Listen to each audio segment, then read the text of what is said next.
Chains by Laurie Halse Anderson.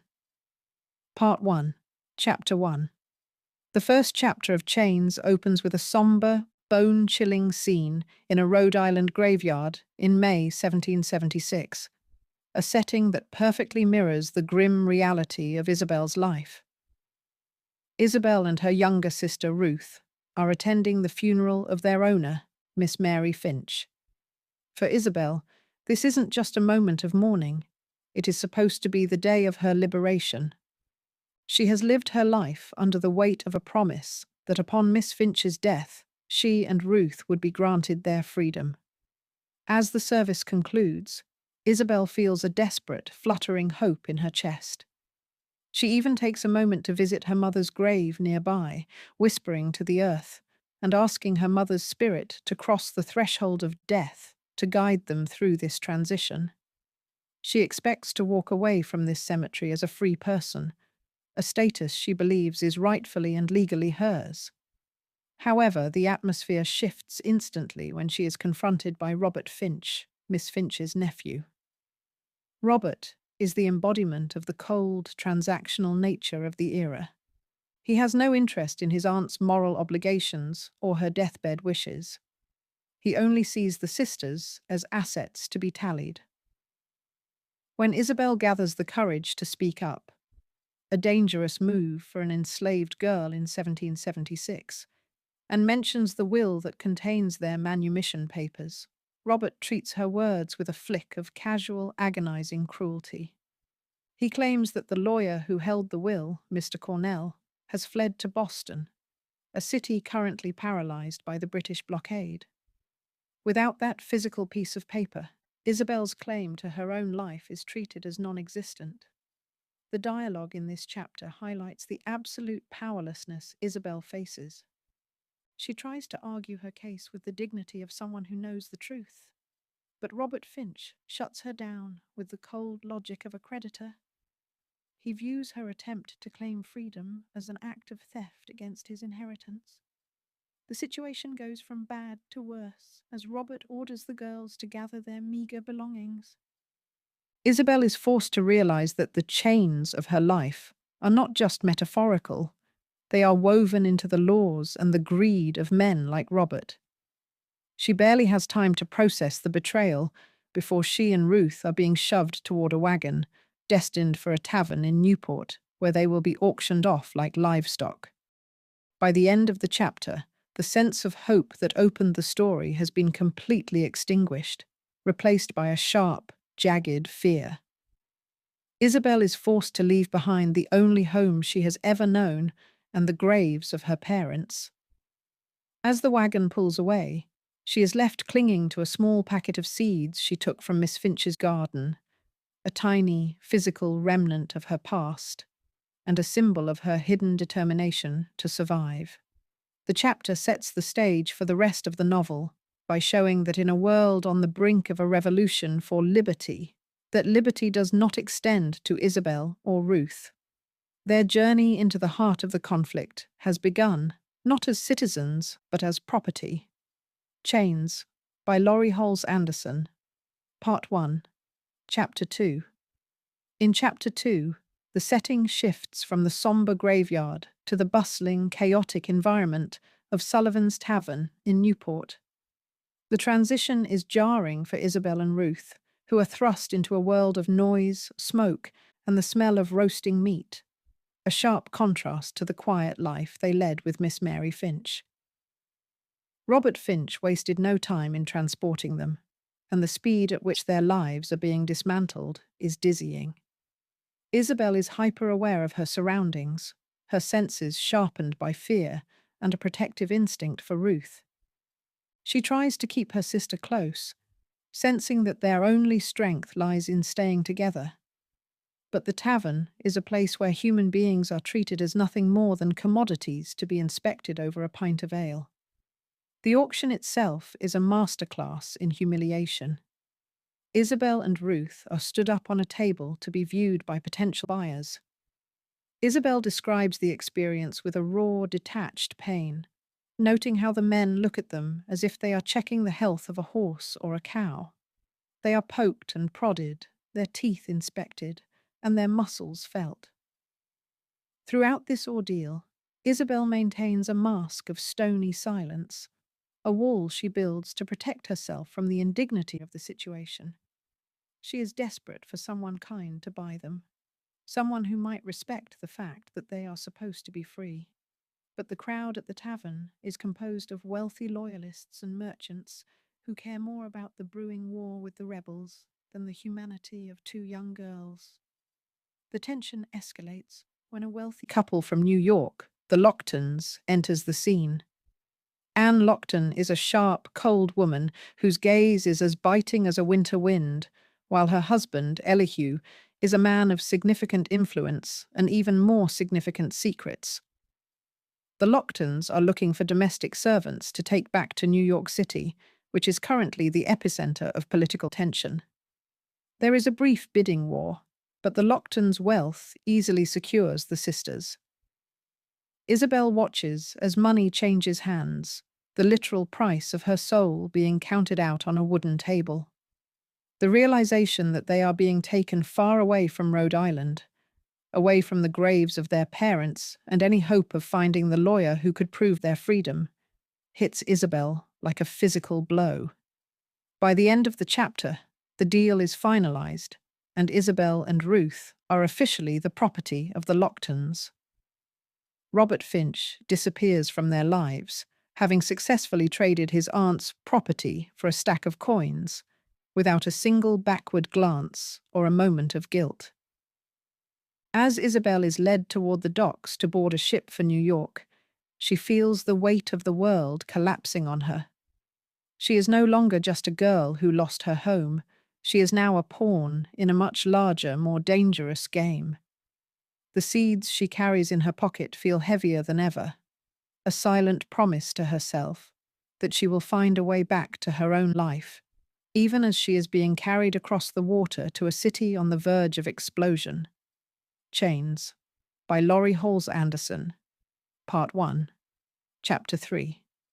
In Chapter 3, the sisters are marched down to the Newport docks, where the saltwater air and the towering masts of the ships create a scene that is both grand and terrifying. For Isabel, the harbour represents the finality of her displacement. The water is a barrier between the life she knew and the uncertain, dangerous future in New York. The Locktons are in a hurry to board their ship, the Lily, as the political climate is reaching a boiling point, and they are anxious to return to their loyalist stronghold. While they wait for the cargo to be loaded, Isabel is forced to stand guard over the Locktons' personal luggage, including a massive, heavy wooden chest that Madame Lockton insists must not be touched or inspected by the port authorities. It is during this tense wait that Isabel has a pivotal encounter with a young enslaved boy named Curzon. He is the property of Mr. Bellingham, a high-ranking patriot, or rebel, and he stands out immediately because of his red hat and his defiant, observant nature. Unlike the adults who look past Isabel as if she were a piece of furniture, Curzon speaks to her directly, treating her with a level of peer-to-peer respect she hasn't felt since leaving the cemetery. He is quick-witted and politically savvy, explaining to Isabel the reality of the brewing war in New York. He tells her that the city is divided and that her new masters, the Locktons, are dirty Tories, loyalists to the king, while his own master fights for the cause of American liberty. Curzon makes a proposition that shocks Isabel to her core. He suggests that she should act as a spy for the Patriots. He points out that as a domestic slave, she will be invisible in the Lockton household, able to hear conversations and see documents that could be vital to the rebel cause. He hints that if she provides information that helps the Patriots, it might lead to her freedom.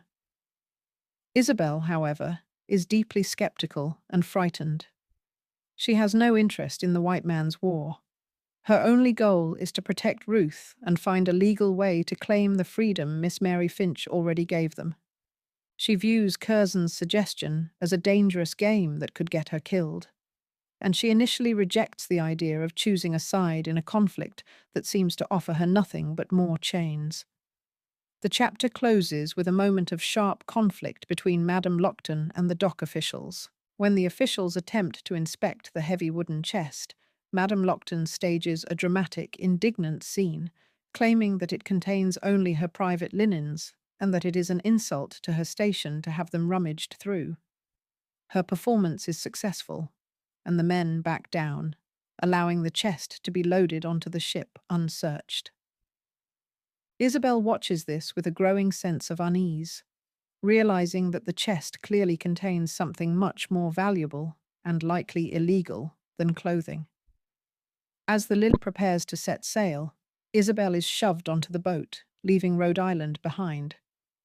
The chapter leaves her suspended between two worlds, with Curzon's offer of rebellion echoing in her mind as she sails toward a city that is about to become a battlefield. Chains, by Laurie Halse Anderson, Part 1, Chapter 4. In Chapter 4, the voyage from Rhode Island to New York City concludes as the Lily sails into the massive, intimidating harbor of Manhattan. The journey itself has been a miserable blur of seasickness and cramped quarters, but the sight that greets Isabel upon arrival is enough to snap her back into a state of high alert. The harbor is teeming with activity, but it isn't just the usual merchant traffic. The British fleet is beginning to gather, and the tension in the air is thick enough to taste. For Isabel, New York is a sensory assault, a sprawling, noisy, and dirty labyrinth that feels infinitely more dangerous than the quiet rural life she left behind in Rhode Island. The moment they dock, the power dynamics of the Lockton household become even more apparent.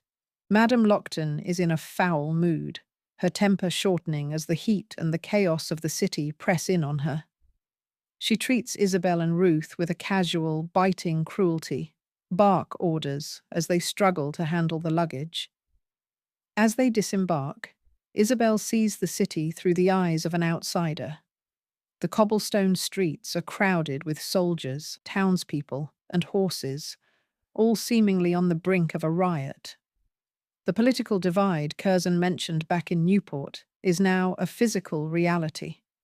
There are liberty poles erected by the patriots and a general sense of defiance against the king, making the Locktons' loyalist status feel like a hidden weapon they are carrying into enemy territory.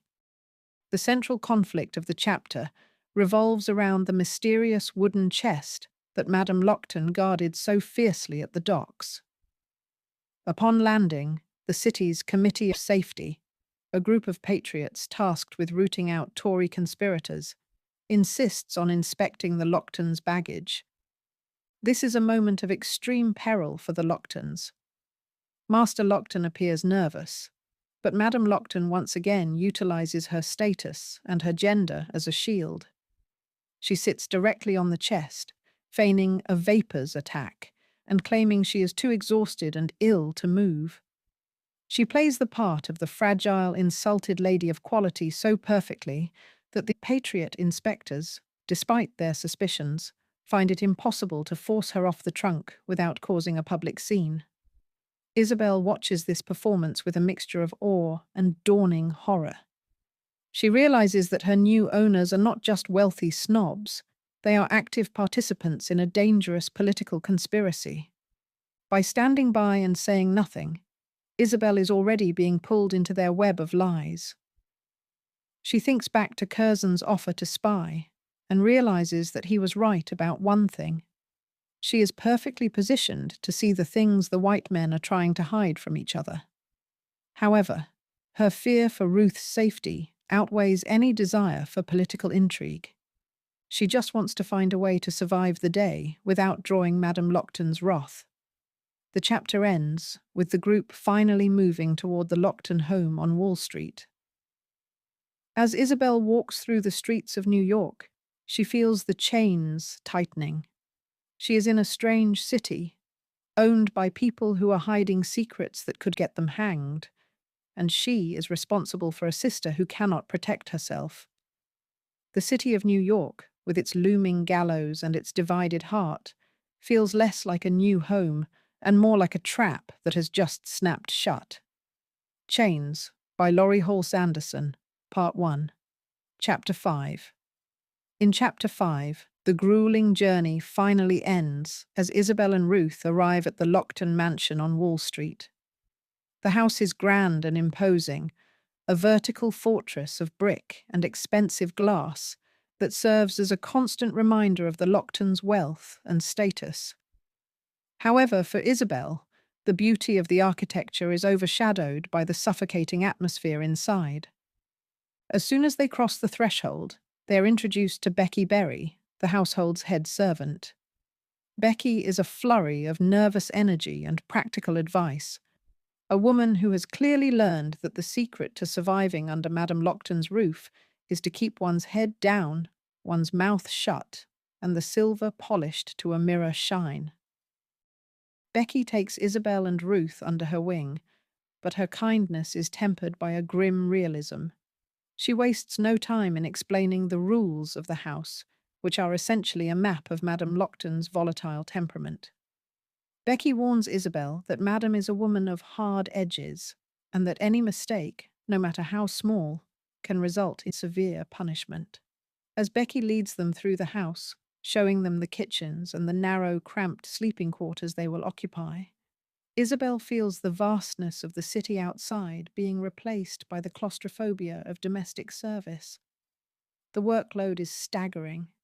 Between the cooking, the cleaning, and the constant demands of the Locktons, there will be little time to breathe, let alone plot a way back to Rhode Island.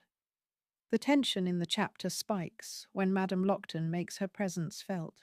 She is already dissatisfied with the state of the house after their absence, and begins to direct her frustration toward the new purchases.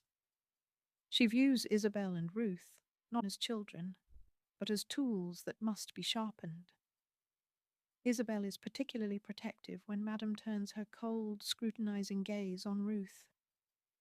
Ruth's quiet nature and her tendency to have fits, which the reader understands as seizures, make her vulnerable in a household that demands perfection.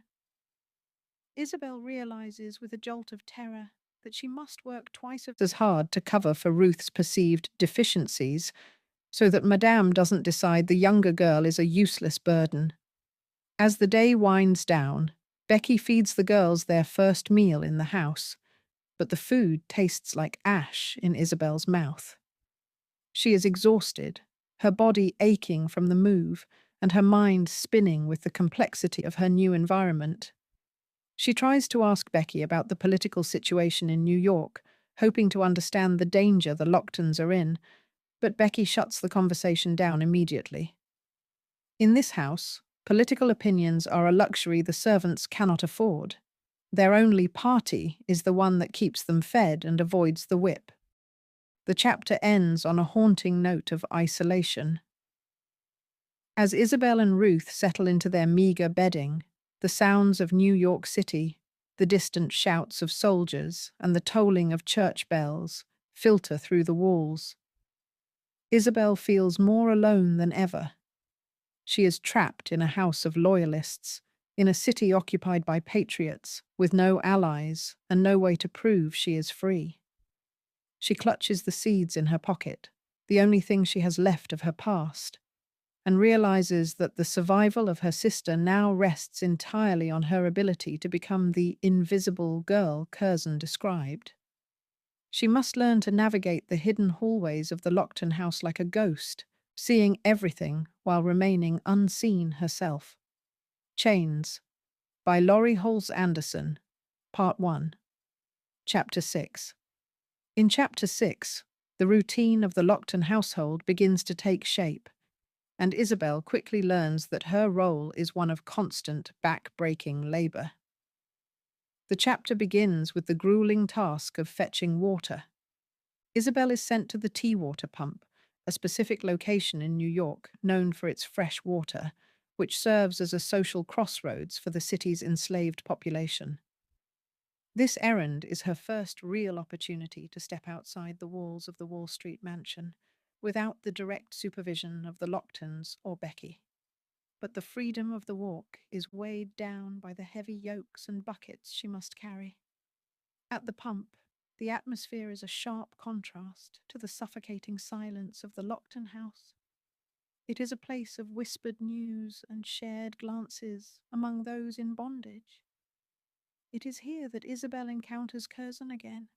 He is still wearing his signature red hat, looking as defiant and streetwise as he did at the docks. Curzon doesn't waste time with pleasantries. He immediately pushes Isabel for information. He is convinced that Master Lockton is involved in a high-level Tory conspiracy and believes that Isabel, as the invisible girl in the house, has surely heard something useful for the patriot cause. Isabel's internal conflict reaches a boiling point during this conversation.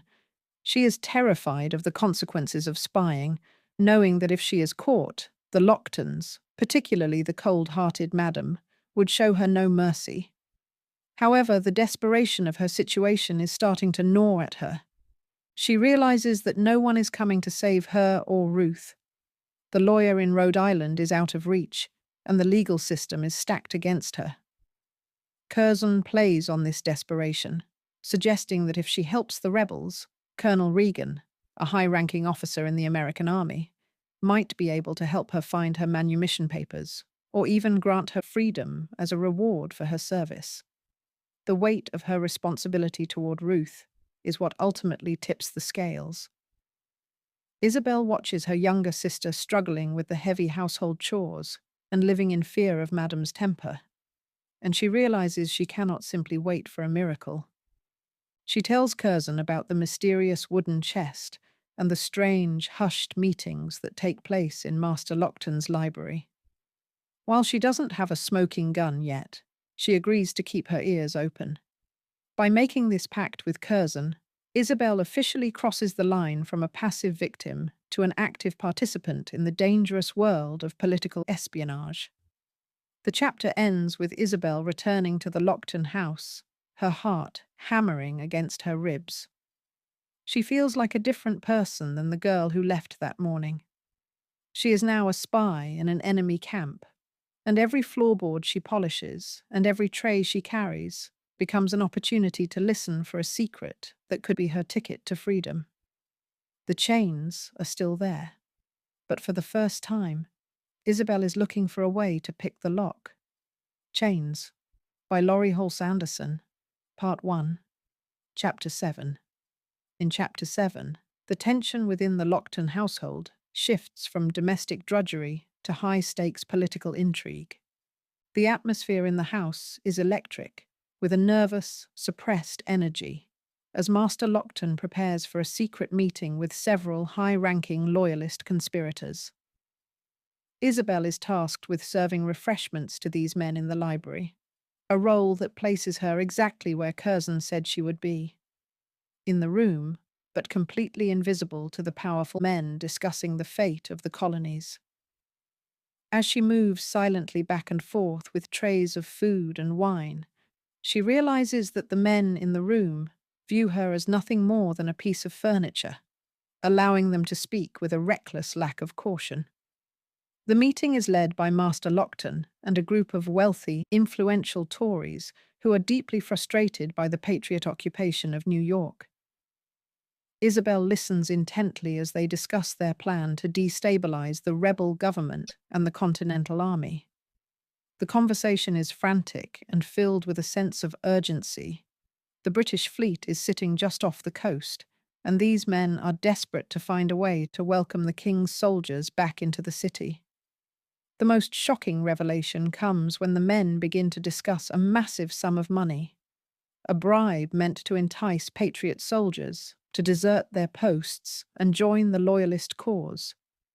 Isabel realizes that the linen chest Madame Lockton guarded so fiercely at the docks was actually filled with this corrupting gold. The climax of the chapter occurs when the men move from discussing bribery to discussing a much darker plot. They mention a list of names, people who are loyal to the king and ready to rise up when the signal is given. They even hint at a conspiracy to remove General George Washington himself. The air in the library feels heavy with the weight of this treason, and Isabel's hands tremble as she pours the wine. She is witnessing the birth of a plot that could end the American Revolution before it truly begins. Master Lockton is the central figure in this web, and his arrogance is palpable. He believes he is untouchable because of his wealth and his ability to hide behind the skirts of his wife. As the meeting concludes, Lockton instructs the men to be silent and cautious. But the damage is done. Isabel has heard everything. She retreats to the kitchen, her mind racing with the sheer scale of the information she now possesses. She is no longer just a girl looking for a way home. She is the keeper of a secret that could decide the future of the continent.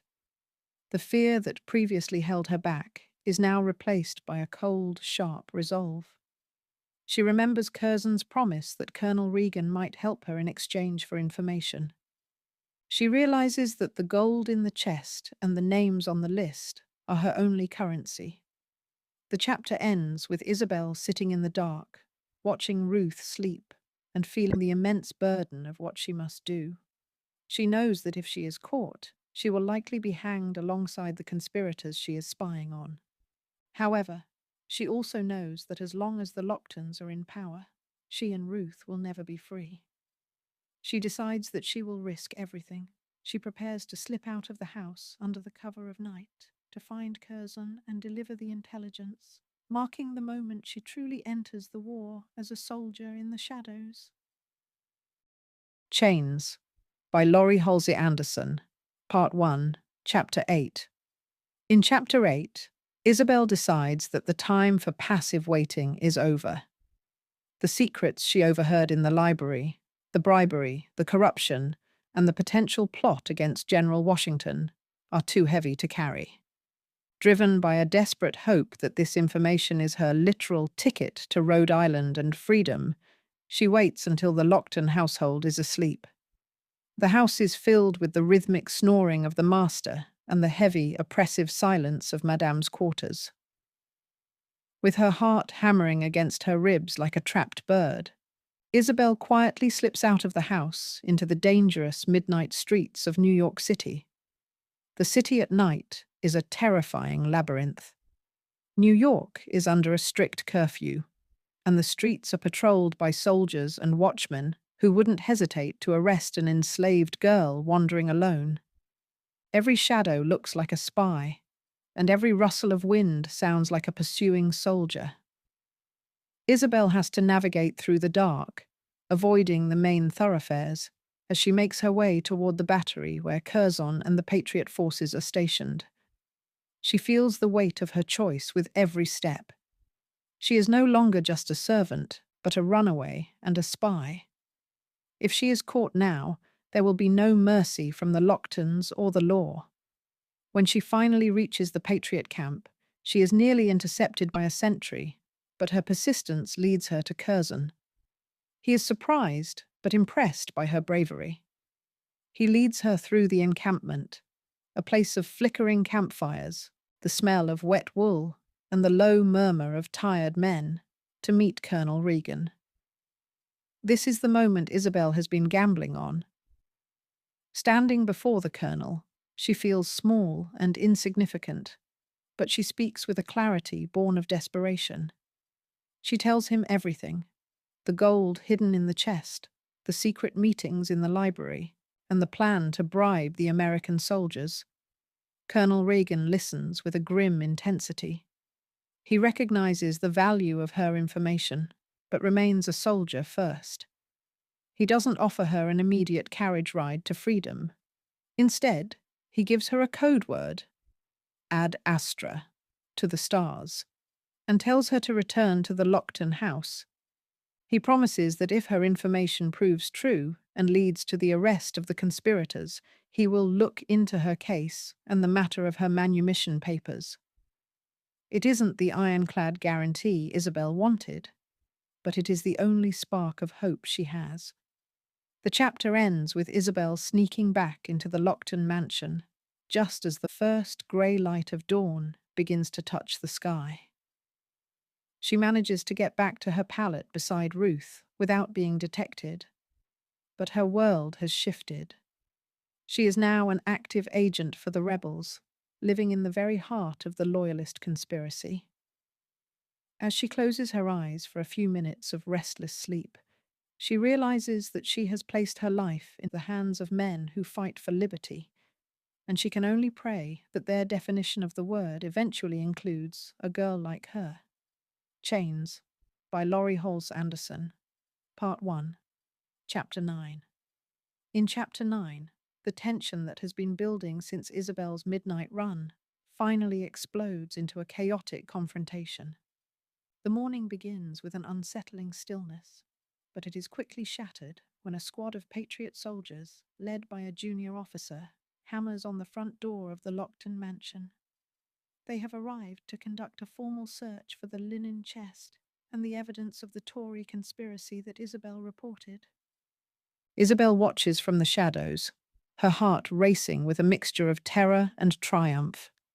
She believes that this is the moment of her deliverance, that once the gold is found and Master Lockton is hauled away in chains, Colonel Regan will honour his word and grant her freedom. The scene in the parlour is one of pure, high-stakes drama. Master Lockton is initially outraged, attempting to use his social standing to intimidate the soldiers, while Madame Lockton oscillates between indignant fury and performative fainting spells. However, the soldiers are undeterred. They march straight to the library and demand that the heavy wooden chest be opened. Isabel holds her breath, waiting for the lid to lift and reveal the glittering bribe money that would seal Lockton's fate. But when the chest is finally pried open, the room goes silent for all the wrong reasons. The chest is empty. Isabel is struck by a wave of cold horror.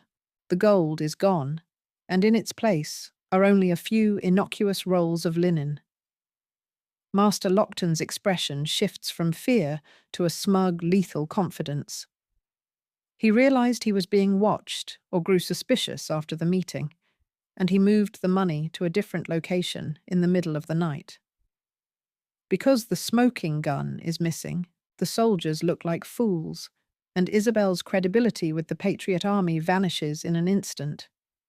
The soldiers are forced to leave, frustrated and empty-handed, leaving Isabel alone in the house with the very man she tried to destroy. The aftermath of the raid is terrifying. Master Lockton knows there is a rat in his house, and while he doesn't have proof yet that it was Isabel, the atmosphere becomes toxic with suspicion.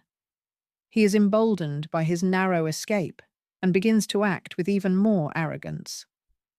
Madame Lockton, meanwhile, takes out her humiliated rage on the servants, and Isabel is forced to endure a grueling day of labour while pretending she knows nothing about the soldiers' arrival. She realizes with sickening clarity that she has played her best card and lost. The chapter ends with Isabel feeling utterly abandoned. She reached out to the side of liberty, and they failed her because the world of men requires physical proof that she couldn't provide. She is now trapped in a house with a man who is more dangerous than ever, and she has no choice but to keep serving the people she tried to betray. The Ad Astra code word feels like a mockery now, a reminder that the stars are far out of reach for a girl standing in the dirt of a Wall Street kitchen. Chains by Laurie Halse Anderson, Part 1, Chapter 10. In Chapter 10, the stakes of the political conspiracy escalate from financial bribery to a chilling plot of assassination. Despite the failed raid on the Lockton house, the Tory conspirators are not deterred. Instead, they become more desperate and secretive.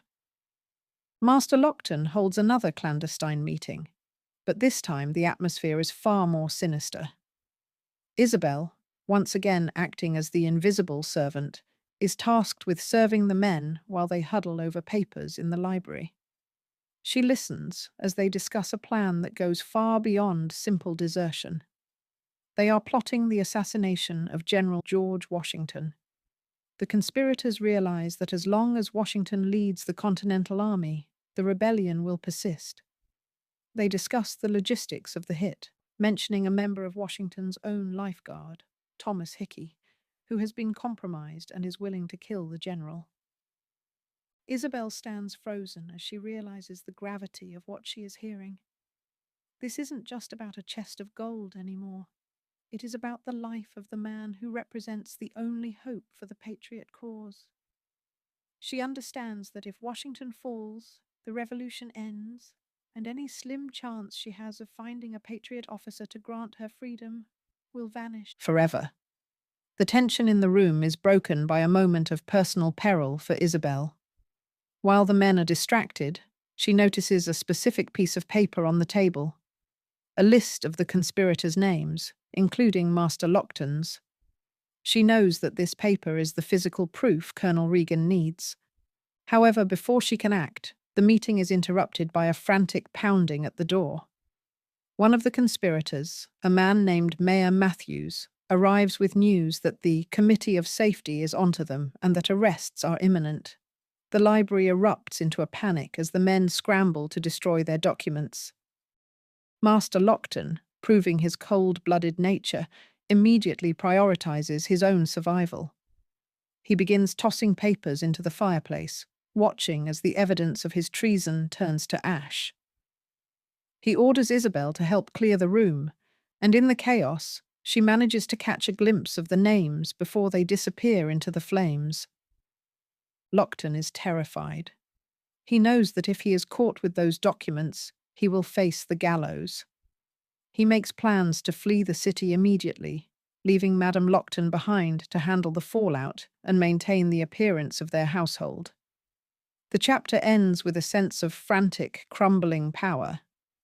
Master Lockton escapes the house in the middle of the night, hidden inside a giant cheese crate to avoid detection by the Patriot patrols.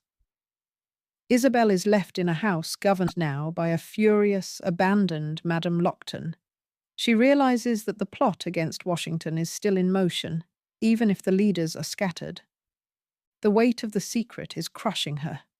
She knows the name of the traitor in the lifeguard, but she also knows that after the embarrassment of the empty chest, the Patriots might not listen to her again. She is left standing in the quiet, smoke-filled library, knowing that the life of the general and the future of the country might rest entirely on her shoulders. Chains, by Laurie Halse Anderson.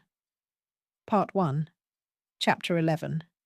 In Chapter 11, the fallout from Master Lockton's cowardly escape leaves the household in a state of high-strung chaos. Madame Lockton is in a volcanic rage, humiliated that her husband fled the city in a cheese crate and left her to face the suspicious Patriot authorities alone. She takes her fury out on everyone, but especially on Isabel, whose every movement is now scrutinized. However, Isabel's mind is far from the domestic chores of the Wall Street mansion. She is haunted by the information she overheard in the library. The life of General George Washington is in immediate danger, and she is the only person who knows the name of the traitor, Thomas Hickey. The moral weight of this secret is a heavy burden. Isabel struggles with the reality that her previous attempt to help the Patriots resulted in nothing but increased danger for herself and Ruth. She feels a deep sense of betrayal by Colonel Regan, who didn't immediately swoop in to rescue her. Yet, she also understands that if Washington is killed, the world will tilt toward the king, and the Locktons will remain in power forever. Her desire for freedom is no longer just a dream, it's a desperate calculation. She decides she must try one last time to trade her information for her liberty. But this time, the stakes are life and death for the leader of the American Revolution. Isabel manages to find a way out of the house under the guise of an errand and makes a frantic run for the Patriot headquarters at New York's City Hall. The city is a powder keg, with rumors of the British fleet's arrival and the discovery of Tory plots making every soldier on the street jumpy. When she finally reaches the headquarters, she has to fight through layers of guards and dismissive officers who see only a runaway slave rather than a messenger of vital intelligence. Her persistence finally pays off when she manages to get a message to Colonel Regan himself. Standing before Reagan for the second time, Isabel doesn't hold back. She gives him the name of the traitor in Washington's lifeguard and explains the assassination plot in vivid detail. This time, the information is too specific to ignore. The name Thomas Hickey acts like a key, unlocking a series of investigations that the Patriot had already begun. Reagan realizes the magnitude of Isabel's contribution. He treats the information with the gravity it deserves, and for a fleeting moment, Isabel feels the warmth of hope. Surely, after saving the life of the general, the god of the rebels will finally grant her the papers that say she is a free human being. The chapter ends on a jarring, bittersweet note.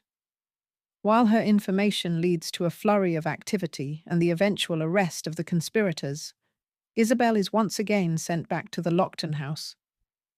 Reagan gives her no gold, no papers, and no promise of immediate extraction. He simply tells her to stay quiet and stay put. As she walks back to Wall Street, she witnesses the arrest of Thomas Hickey and the public outcry that follows. She has saved the general, but as she enters the back door of the Lockton mansion and sees Madame Lockton waiting with a thin, cruel smile, she realizes that while she may have saved the revolution, she has yet to save herself. Chains by Laurie Halse Anderson. Part 1.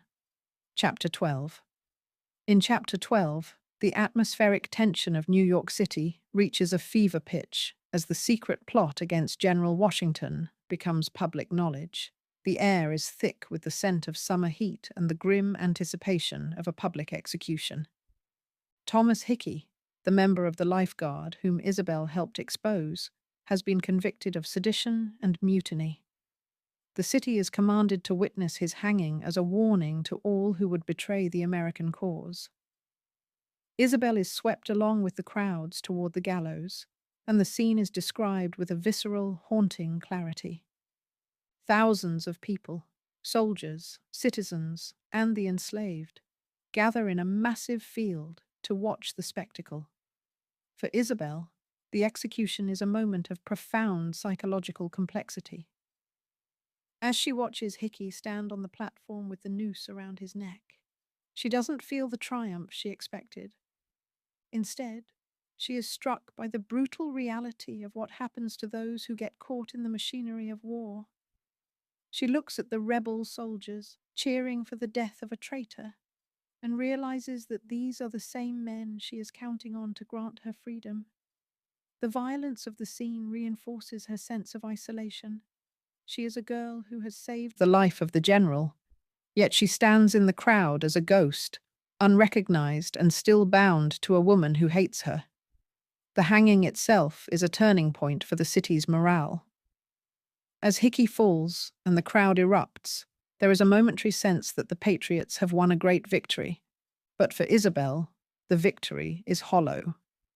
She returns to the Lockton house, only to find that the atmosphere has shifted from suspicion to a cold, calculated malice.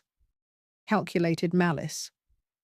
Madame Lockton is no longer just angry. She is observant. She has noticed Isabel's frequent absences and her strange behavior during the master's escape. The dynamic in the house has become a psychological chess match, and Isabel realizes that Madame is waiting for the perfect moment to strike back. The chapter concludes with a terrifying shift in focus toward Ruth. While Isabel has been preoccupied with the war and the assassination plot, Ruth's health has become a ticking time bomb. The stress of the new household and the heat of the city have made Ruth's seizures more frequent. Isabel finds Ruth in the kitchen, having a fit, while Madame Lockton watches with an expression of pure clinical disgust. In that moment, Isabel sees the true danger. Madame Lockton doesn't see a sick child. She sees a broken piece of property that is no longer useful. The chapter ends with Isabel clutching Ruth to her chest, realizing that her focus on the big war for the country has left her blind to the private war being waged against her sister inside the house. Chains by Laurie Halse. Anderson, Part 1. Chapter 13.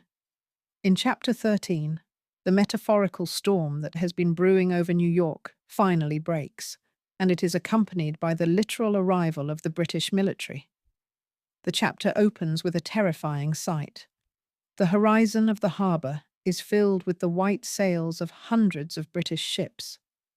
The sheer scale of the fleet is overwhelming, signalling that the war of words is over and the city is about to become a bloody battlefield.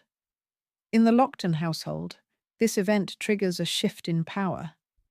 With the British so close, Madame Lockton's confidence returns. She feels protected by the proximity of the King's Navy and no longer feels the need to hide her true nature behind a mask of colonial etiquette. The central tragedy of this chapter, however, is not the arrival of the fleet, but a calculated act of cruelty by Madame Lockton. For weeks, Madame has been observing Ruth's seizures with a mixture of suspicion and distaste. She believes the girl is possessed or broken, and she views Ruth's condition as a liability. To soften Isabel and ensure her absolute obedience, Madame decides to remove the one thing Isabel loves most in the world. She serves the sisters a rare treat, sweet cakes laced with a heavy dose of sleeping medicine. Isabel, exhausted and momentarily lulled into a false sense of security by the gesture, eats the cake and falls into a deep, drug-induced slumber. When Isabel finally wakes up, the house is eerily quiet. A sense of wrongness washes over her immediately. She frantically searches the kitchen, the hallways, and their small sleeping area, calling for Ruth, but there is no answer. She finds Becky, who is uncharacteristically somber and refuses to look her in the eye. Eventually, the truth comes out. While Isabel was unconscious, Madame Lockton sold Ruth to a family heading for the West Indies. The betrayal is absolute. Madame didn't just sell Ruth for the money. She did it to strip Isabel of her motivation to resist. She wanted to break Isabel's spirit by proving that she has the power to disappear the people Isabel loves with a single stroke of a pen. The chapter ends with Isabel's grief turning into a blinding, incandescent rage. The invisible girl finally snaps. She confronts Madame Lockton in a scene of raw, unfiltered emotion, no longer caring about the consequences or the social hierarchy. She screams at her mistress, demanding to know where her sister has been sent. Madame's response is a cold, physical blow, followed by the realization that Isabel is now a threat. The chapter closes as Isabel flees the house and runs blindly into the night, her heart shattered, looking for anyone, Colonel Regan, Curzon, or even the ghosts of her parents, to help her find the sister she failed to protect. Chains by Laurie Halse Anderson. Part 1, Chapter 14. In Chapter 14, the narrative reaches a devastating peak of physical and emotional trauma. Driven by a primal, soul-crushing grief over the loss of Ruth, Isabel's self-preservation instincts vanish. She doesn't just walk out of the Lockton house, she bolts, her mind screaming with the realization that the liberty she worked so hard for was a lie that cost her her sister.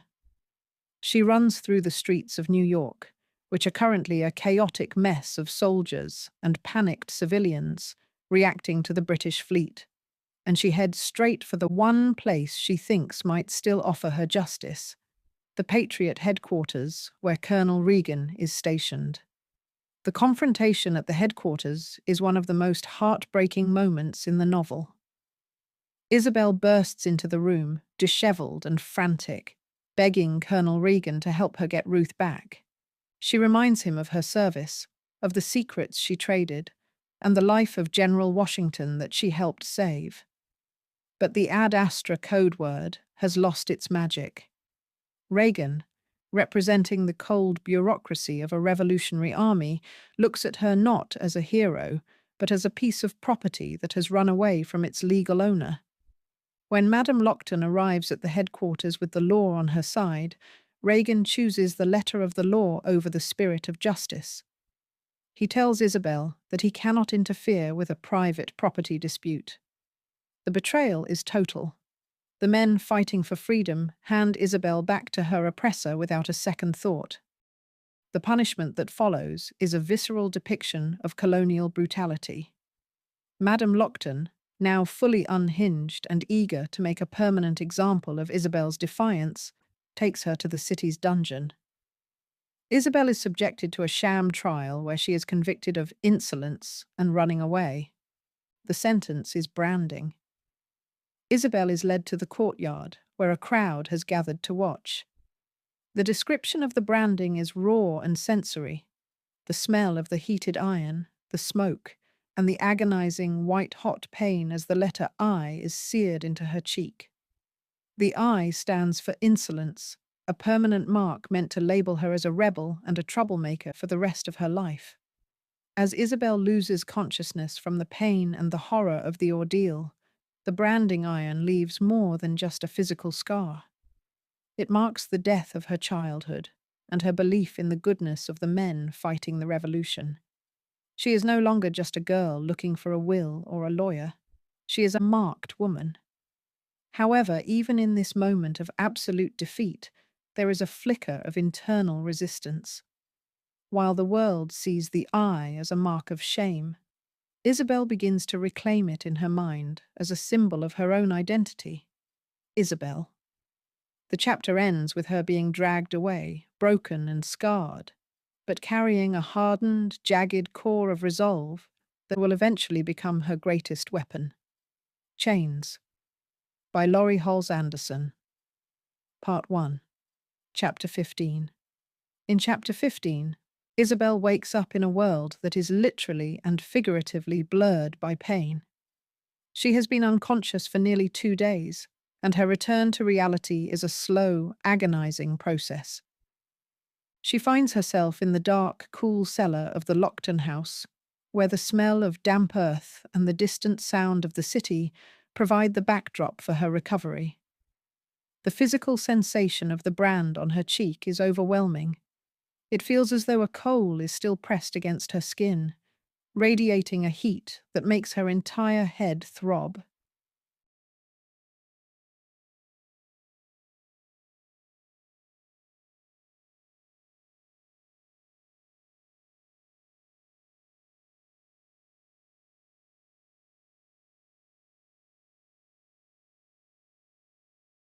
She is weak, dehydrated, and so disoriented that for a moment she forgets the horror of Ruth's disappearance, only for the memory to rush back and crush her all over again. The hero of this chapter is Lady Seymour, Master Lockton's wealthy and elderly aunt. While Madame Lockton would have likely let Isabel rot in the cellar, Lady Seymour intervenes. She recognizes the sheer brutality of what has happened and takes it upon herself to provide the medical care Isabel needs. Lady Seymour is a complicated figure. While she still exists within the framework of a slaveholding society, she possesses a level of basic human compassion that is entirely absent in Madame Lockton. She cleans Isabel's wound, applies soothing salves, and ensures she is fed. Through Lady Seymour's quiet care, the chapter highlights the stark contrast between those who use their power to destroy and those who use it to preserve. As Isabel's fever breaks and her mind clears, she begins to grapple with her new identity. She crawls to a bucket of water to look at her reflection and is met with the sight of the jagged, raw eye scorched into her flesh. It is a moment of profound psychological crisis. At first, she sees the mark as the world intended, a sign of her insolence and her status as a permanent outcast. But as she stares at the reflection, she undergoes a spiritual transformation. She thinks of her ancestors and the marks they bore. She thinks of the I as representing not the crime she was accused of, but the person she truly is. The brand becomes a badge of survival rather than a mark of shame. The chapter ends with Isabel being forced back into the service of the Lockton household. Though her body is still healing and her heart is still broken over Ruth, she has to stand up and face Madame Lockton again. The dynamic has shifted permanently. Madame believes she has won because she has marked Isabel, but she doesn't realize that she has actually freed Isabel from the burden of hope. Isabel no longer expects the Patriots to save her, and she no longer fears the Locktons' cruelty because the worst has already happened. She is a woman who has survived the fire, and as she walks back into the kitchen to begin her chores, she carries herself with a new, terrifyingly quiet strength. Chains, by Laurie Halse Anderson, Part 1, Chapter 16.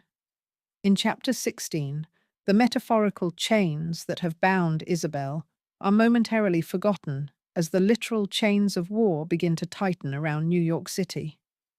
The long-awaited British invasion finally shifts from a distant threat to a terrifying reality. The chapter begins with a thunderous roar as the British warships in the harbour open fire on the city. The bombardment is relentless, turning the sky a bruised purple and filling the air with the scent of sulphur and falling plaster. For the residents of Manhattan, the world has turned into a nightmare of smoke and screams as the Redcoats begin their amphibious landing at Kip's Bay.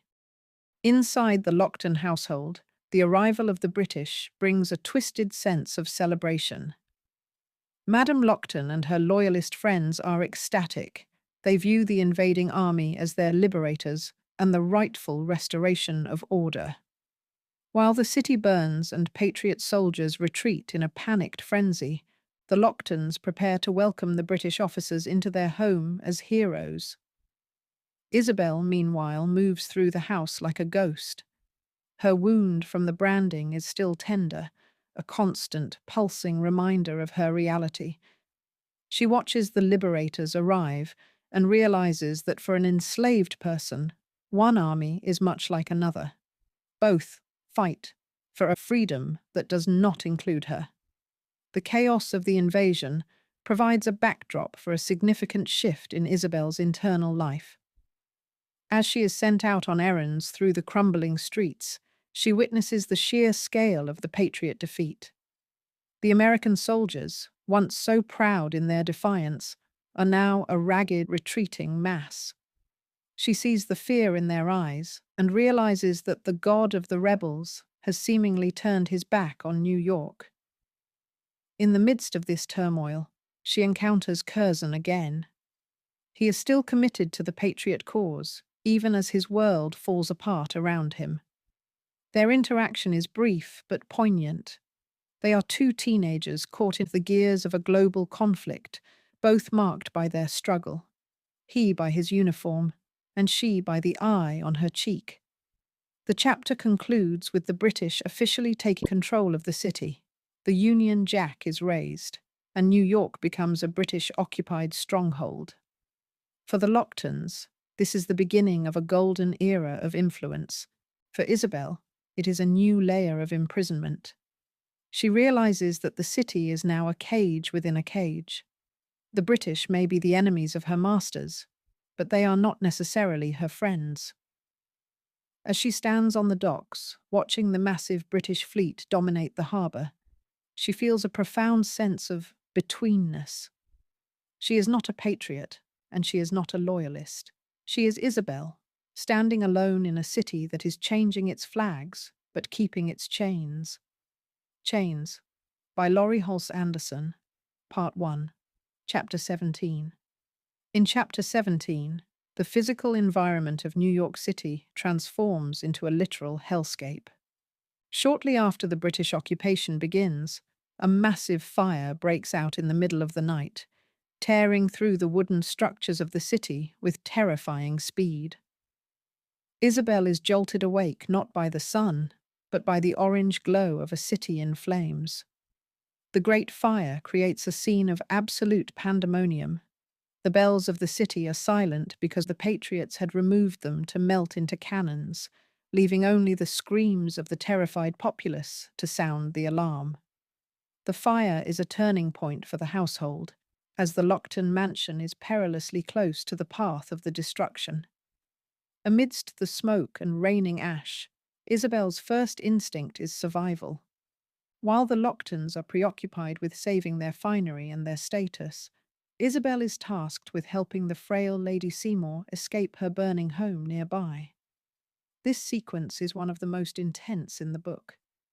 Isabel navigates through streets choked with thick black smoke and the heat of a furnace, eventually finding Lady Seymour trapped and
ruins. The chapter ends with a profound shift in the power dynamic between Isabel and Lady Seymour. In the process of saving the old woman, Isabel also managed to save some of Lady Seymour's most precious belongings, though she had to leave others behind to preserve their lives. Lady Seymour, realizing that she owes her very breath to the girl she technically owns, looks at Isabel with a new depth of gratitude and sorrow. However, the physical toll on Lady Seymour is permanent. The smoke and the shock leave her health shattered. As they huddle in the ruins of the city, Isabel looks at the smouldering remains of New York and realizes that the fire has leveled the playing field. In the face of a catastrophe, the eye on her cheek and the silk on a lady's back both end up covered in the same grey ash. Chains, by Laurie Halse Anderson, Part 1, Chapter 18. In Chapter 18, the literal and metaphorical temperature of the novel drops significantly. Following the Great Fire, New York City is a skeleton of its former self, and the onset of winter brings a new kind of suffering. The British are now firmly in control, and the city has been transformed into a massive garrison and a dumping ground for American prisoners of war. The Lochtons' home becomes a hub for British officers who feast and drink while the city starves and freezes around them. The central focus of this chapter is the horrific condition of the Bridewell prison and the Sugar House prisons, where the captured Patriot soldiers are kept. Curzon, who was captured during the battle for Fort Washington, is among them. Isabel learns of his fate and is faced with a difficult choice. Despite the way the Patriot Army failed her, her connection to Curzon, the first person in New York who treated her like a human being, is stronger than her bitterness. Isabel begins to make secret trips to the prison under the guise of doing errands. What she sees there haunts her. Men are dying of smallpox, starvation, and the freezing cold. The British guards are indifferent, treating the prisoners with less care than livestock. Isabel starts to use the leftover food from the Lockton table, scraps that would otherwise be thrown to the dogs, to feed Curzon and his fellow soldiers. The danger of these visits cannot be overstated. If Madame Lockton discovered that Isabel was aiding the enemy by feeding prisoners, the punishment would be far worse than a branding. Yet Isabel finds a strange sense of purpose in these missions. For the first time since Ruth was taken, she isn't just reacting to her own pain. She is taking agency. She uses her invisibility once again, moving through the city as a ghost of mercy. The chapter ends with a deepening of the bond between Isabel and Curzon. He is weak, feverish, and losing hope. But Isabel's presence and the food she brings act as a lifeline. She realizes that while she cannot sail to the West Indies to find Ruth yet, she can at least keep this one soul from slipping away. The winter wind howls through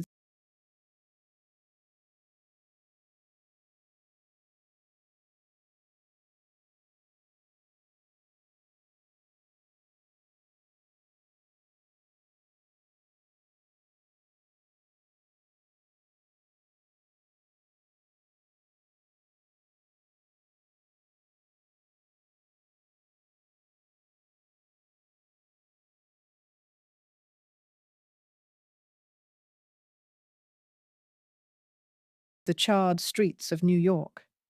But inside Isabel, a cold, hard determination is beginning to solidify. Chains, by Laurie Halse Anderson, Part 1. Chapter 19.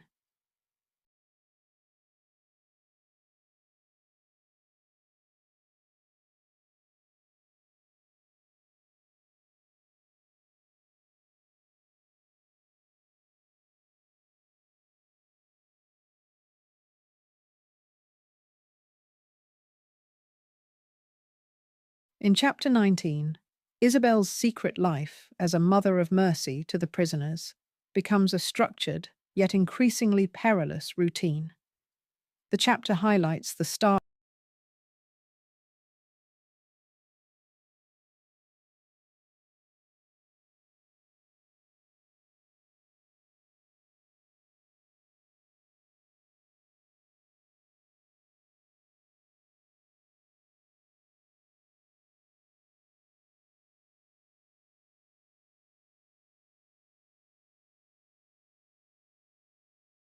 stark contrast between the two worlds Isabel inhabits: the opulent, warm, and food-filled mansion of the Locktons, and the frozen, disease-ridden hell of the Bridewell prison.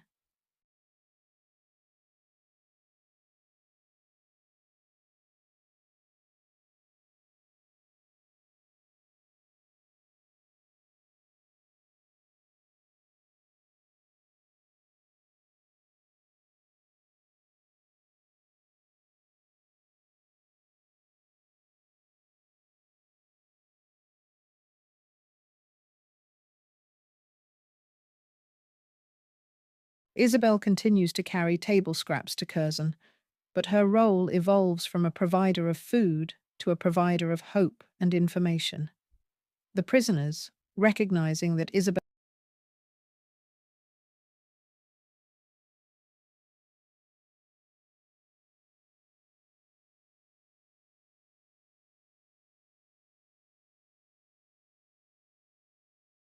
can move through the city largely unnoticed, begin to ask her for more than just bread. They need news of the war.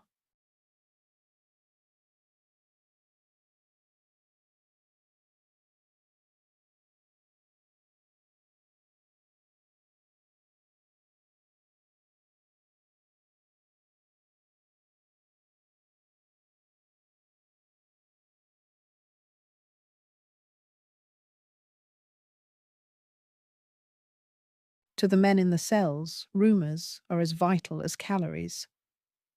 Isabel starts to pay closer attention to the conversations of the British officers dining at the Locktons' table.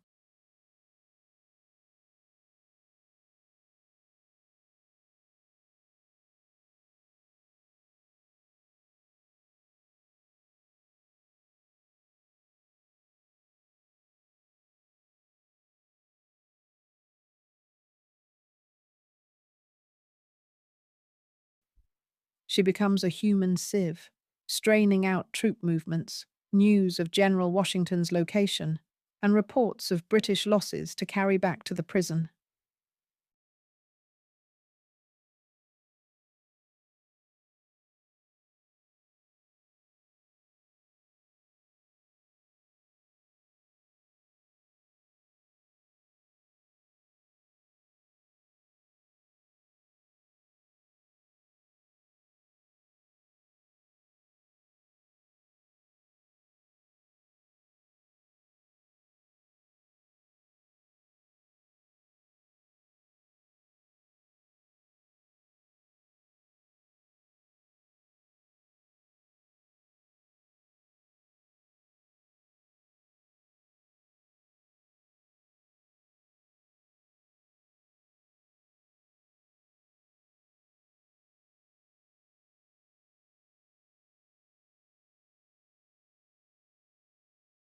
She is no longer just a girl helping a friend. She is a clandestine courier in a city under martial law. The psychological toll on Isabel is heavy.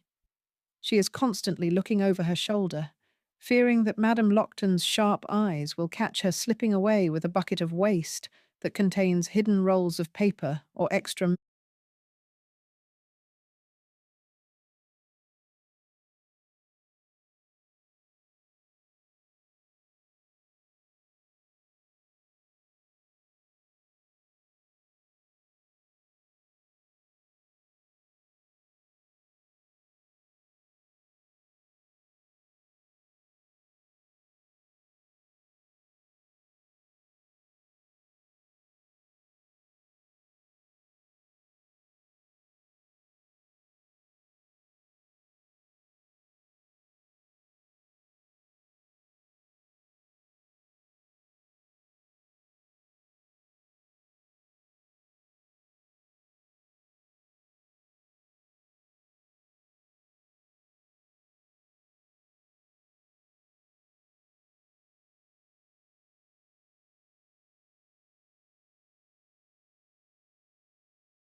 Meet.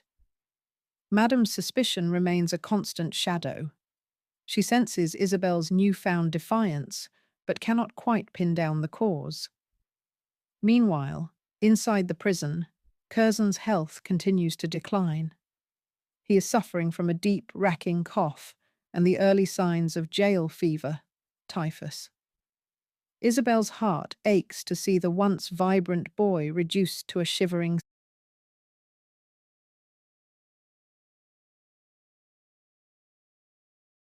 skeleton, but his gratitude gives her a reason to keep going. The chapter also touches on the complicated relationship between Isabel and Lady Seymour. The elderly woman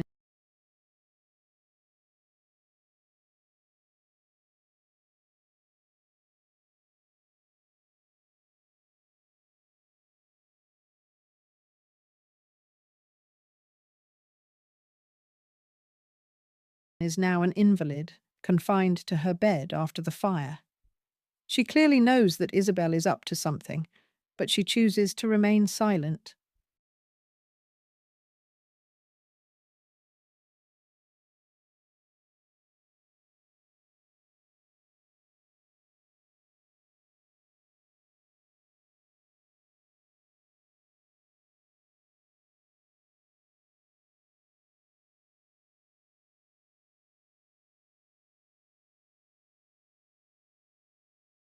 Perhaps as a silent thank you for Isabel saving her life.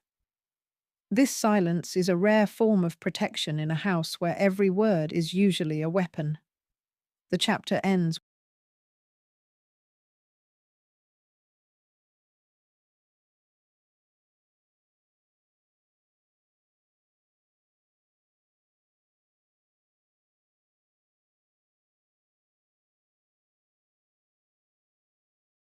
with a moment of quiet reflection. Isabel looks at the eye on her cheek in the mirror and realizes that while the brand was meant to mark her as a troublemaker,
it has actually given her a strange kind of armor.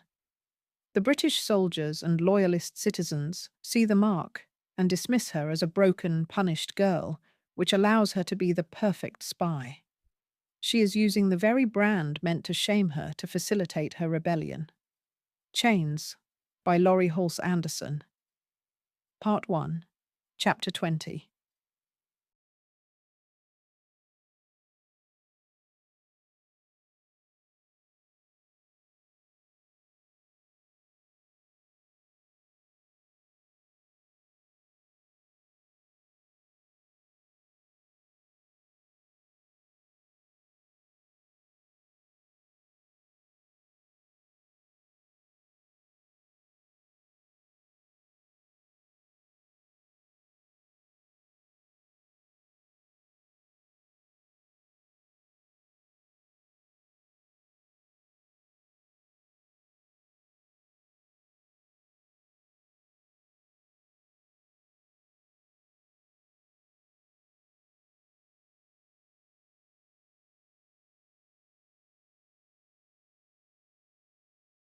In Chapter 20, the narrative shifts to the bleak, ironic atmosphere of Christmas in 1776. While the holiday is traditionally a time of joy and peace, for Isabel, it is a period of intense labor and profound loneliness. The Lockton household is buzzing with preparations for lavish celebrations. Madame Lockton is obsessed with maintaining social appearances,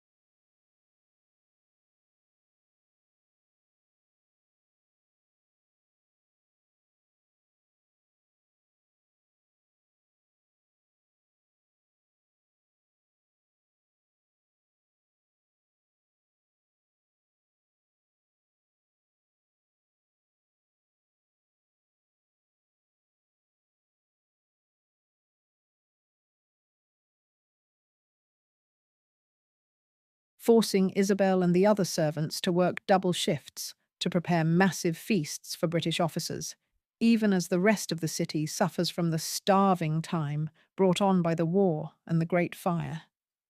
The chapter opens with a rare moment of introspection for Isabel. As she cleans the house, she thinks about the meaning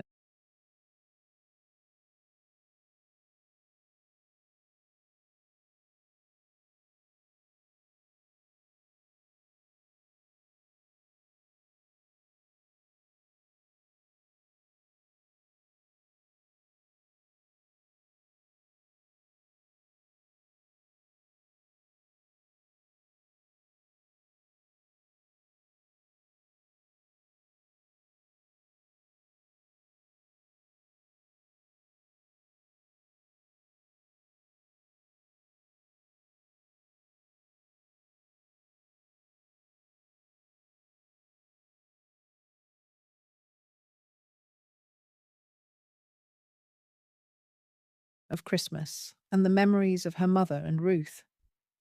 She recalls a time when the holiday meant a small piece of maple sugar and the warmth of family. But now it only means more silver to polish and more boots to clean. The physical toll of the winter is also setting in. The eye on her cheek aches in the cold, and her hands are chapped and raw from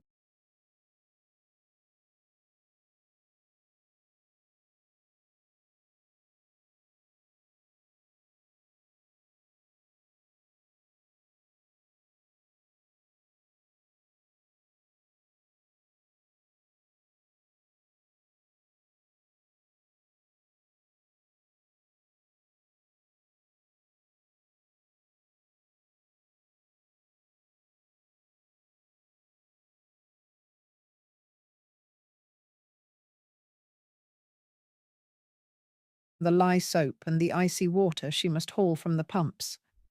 Despite the heavy workload, Isabel manages to slip away to the Bridewell prison to bring a Christmas meal to Curzon. The conditions in the prison have reached a new low. The jail fever is spreading, and many of the men are too weak to even sit up.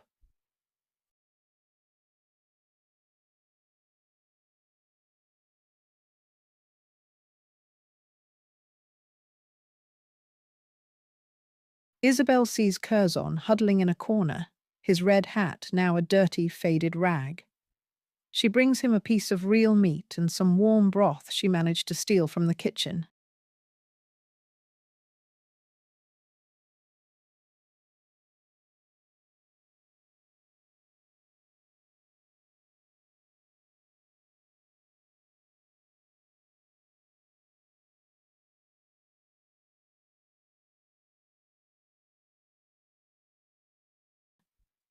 This act of kindness is dangerous.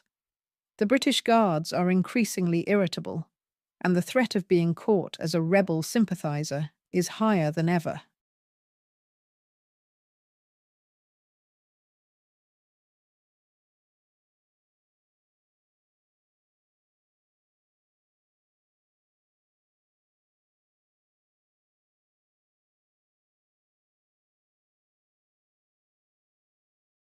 The most significant development in this chapter occurs back at the mansion.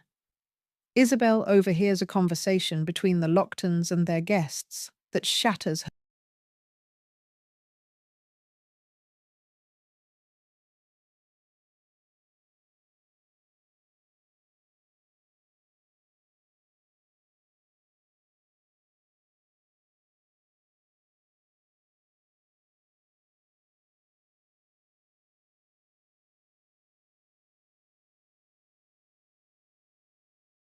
A lingering hope for a legal path to freedom. They discuss the rebellion in the countryside and the fact that the British have no intention of honouring any promises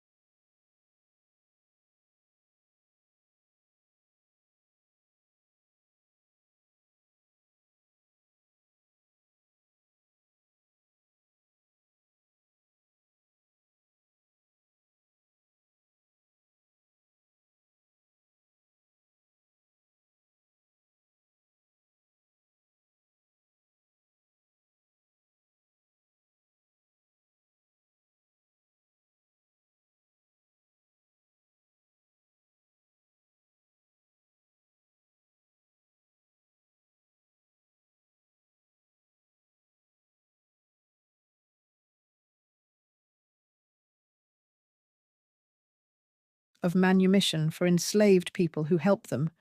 They view all black people simply as property of the crown or the rebels. Furthermore, any talk of Miss Mary Finch's will is treated as a joke. In a city under martial law, a piece of paper from a dead woman in Rhode Island carries no weight. Isabel also has a poignant encounter with the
Lady Seymour.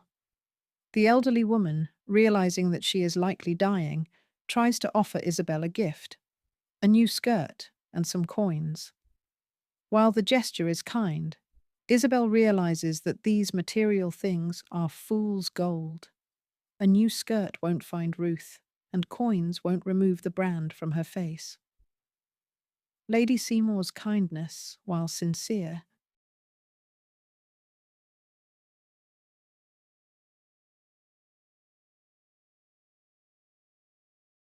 is limited by her refusal to actually challenge the system that keeps Isabel enslaved. The chapter concludes with the sounds of drunken laughter and "God Save the King."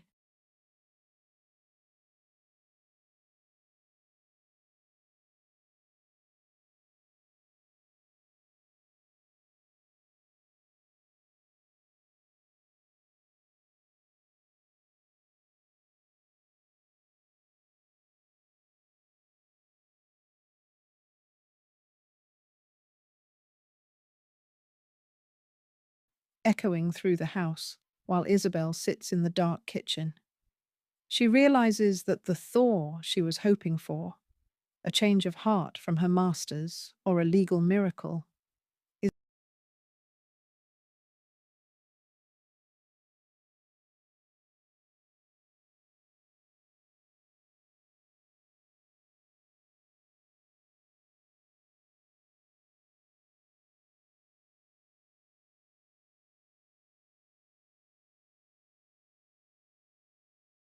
never coming.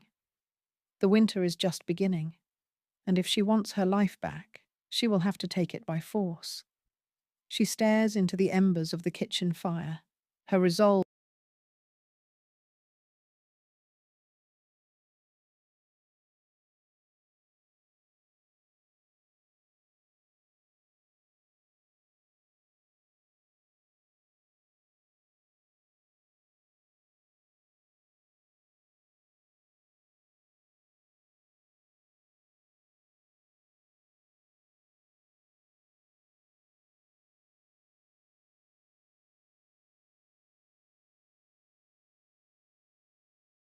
hardening into something as cold and sharp as the ice on the Hudson River. Chains by Laurie Halse Anderson. Part 1, Chapter 21.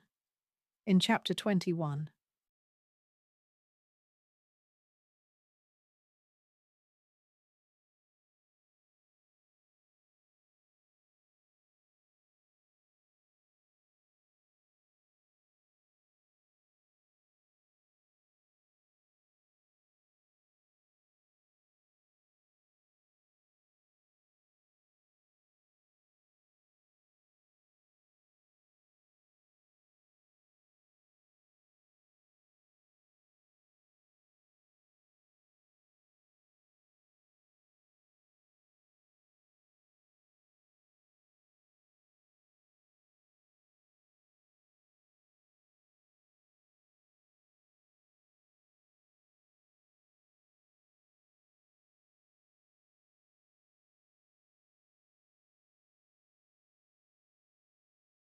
the grim, stagnant atmosphere of British-occupied New York is suddenly electrified by shocking news from the front lines. The chapter begins with a palpable shift in the mood of the city. While the British officers in the Lockton House had been smugly celebrating their perceived victory, word begins to filter in about General Washington's daring and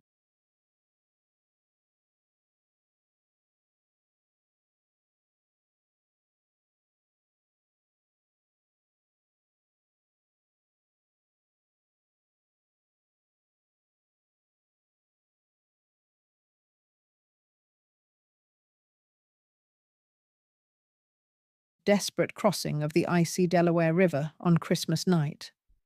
The news that the ragtag Continental Army successfully surprised and defeated the Hessian mercenaries at Trenton sends shockwaves through the Loyalist community. Inside the Lockton mansion, the reaction is one of indignant disbelief and growing anxiety. Madame Lockton is in a state of high agitation, her previous confidence replaced by a sharp, biting irritability. The British officers who frequent the house are no longer laughing. They are huddled in hushed, tense conversations, trying to understand how a defeated army managed such a bold maneuver. For Isabel, listening from the hallways and the kitchen, this news is like a spark of fire in a frozen forest. It proves that the Patriots are not yet beaten, and that the God of the rebels might still be watching. However, this glimmer of hope is quickly tempered by the worsening situation at the Bridewell prison. Isabel makes her way through the slush and bitter cold to check on Curzon, who is now hovering at death's door. The jail fever has taken a firm hold on him, and he is barely conscious. The prison guards, emboldened by their own frustration over the news from Trenton, have become even more cruel. They are withholding what little food and fuel the prisoners have left as a form of petty retaliation for the British loss. Isabel finds herself in a desperate race against time. She knows that if she cannot get Curzon more substantial food and medicine, he will not survive the week. The chapter also explores a complex moment between Isabel and Lady Seymour. As the old woman's health continues to fail, she calls Isabel to her bedside. In a moment of startling honesty, Lady Seymour confesses her regret over what happened to Ruth. She admits that she wanted to buy Isabel and Ruth herself to keep them together, but her fear of Madame Lockton's wrath and her own physical weakness prevented her from acting. While this confession doesn't bring Ruth back, it provides Isabel with a rare, honest acknowledgement of the injustice she has suffered. It also reveals that even within the highest circles of Loyalist society, there are those who are haunted by the brutality of the system they support. The chapter concludes with Isabel standing on the edge of a monumental decision. She realizes that providing scraps of food is no longer enough to save Curzon, and waiting for the war to end won't bring her freedom. The news of Washington's victory has reminded her that impossible things can be achieved through boldness. As she looks at the frozen harbor, she begins to formulate a plan that is far more dangerous than anything she has attempted before. She realizes she must find a way to break Curzon out of the prison, or he will die in his chains. Chains, by Laurie Halse Anderson. Part 1. Chapter 22. In Chapter 22, the psychological warfare between Isabel and Madame Lockton reaches a point of no return. The chapter is defined by a sense of suffocating tension as the Queen's birthday celebrations approach. While the British are planning a grand ball to boost morale after their recent losses, the atmosphere inside the Lockton home is poisonous. Madame Lockton, sensing that the tide of the war might be turning and feeling her control over her own household slipping, becomes obsessed with breaking Isabel's spirit once and for all. The conflict is sparked by a discovery. Madame Lockton finds out that Isabel has been visiting the prison. While she doesn't know the full extent of Isabel's spying, the mere act of Isabel showing mercy to the rebel prisoners is seen as a personal betrayal and an act of rank insubordination. Madame confronts Isabel in the kitchen, and the scene is chilling. Unlike previous outbursts of screaming, Madame is quiet and calculated.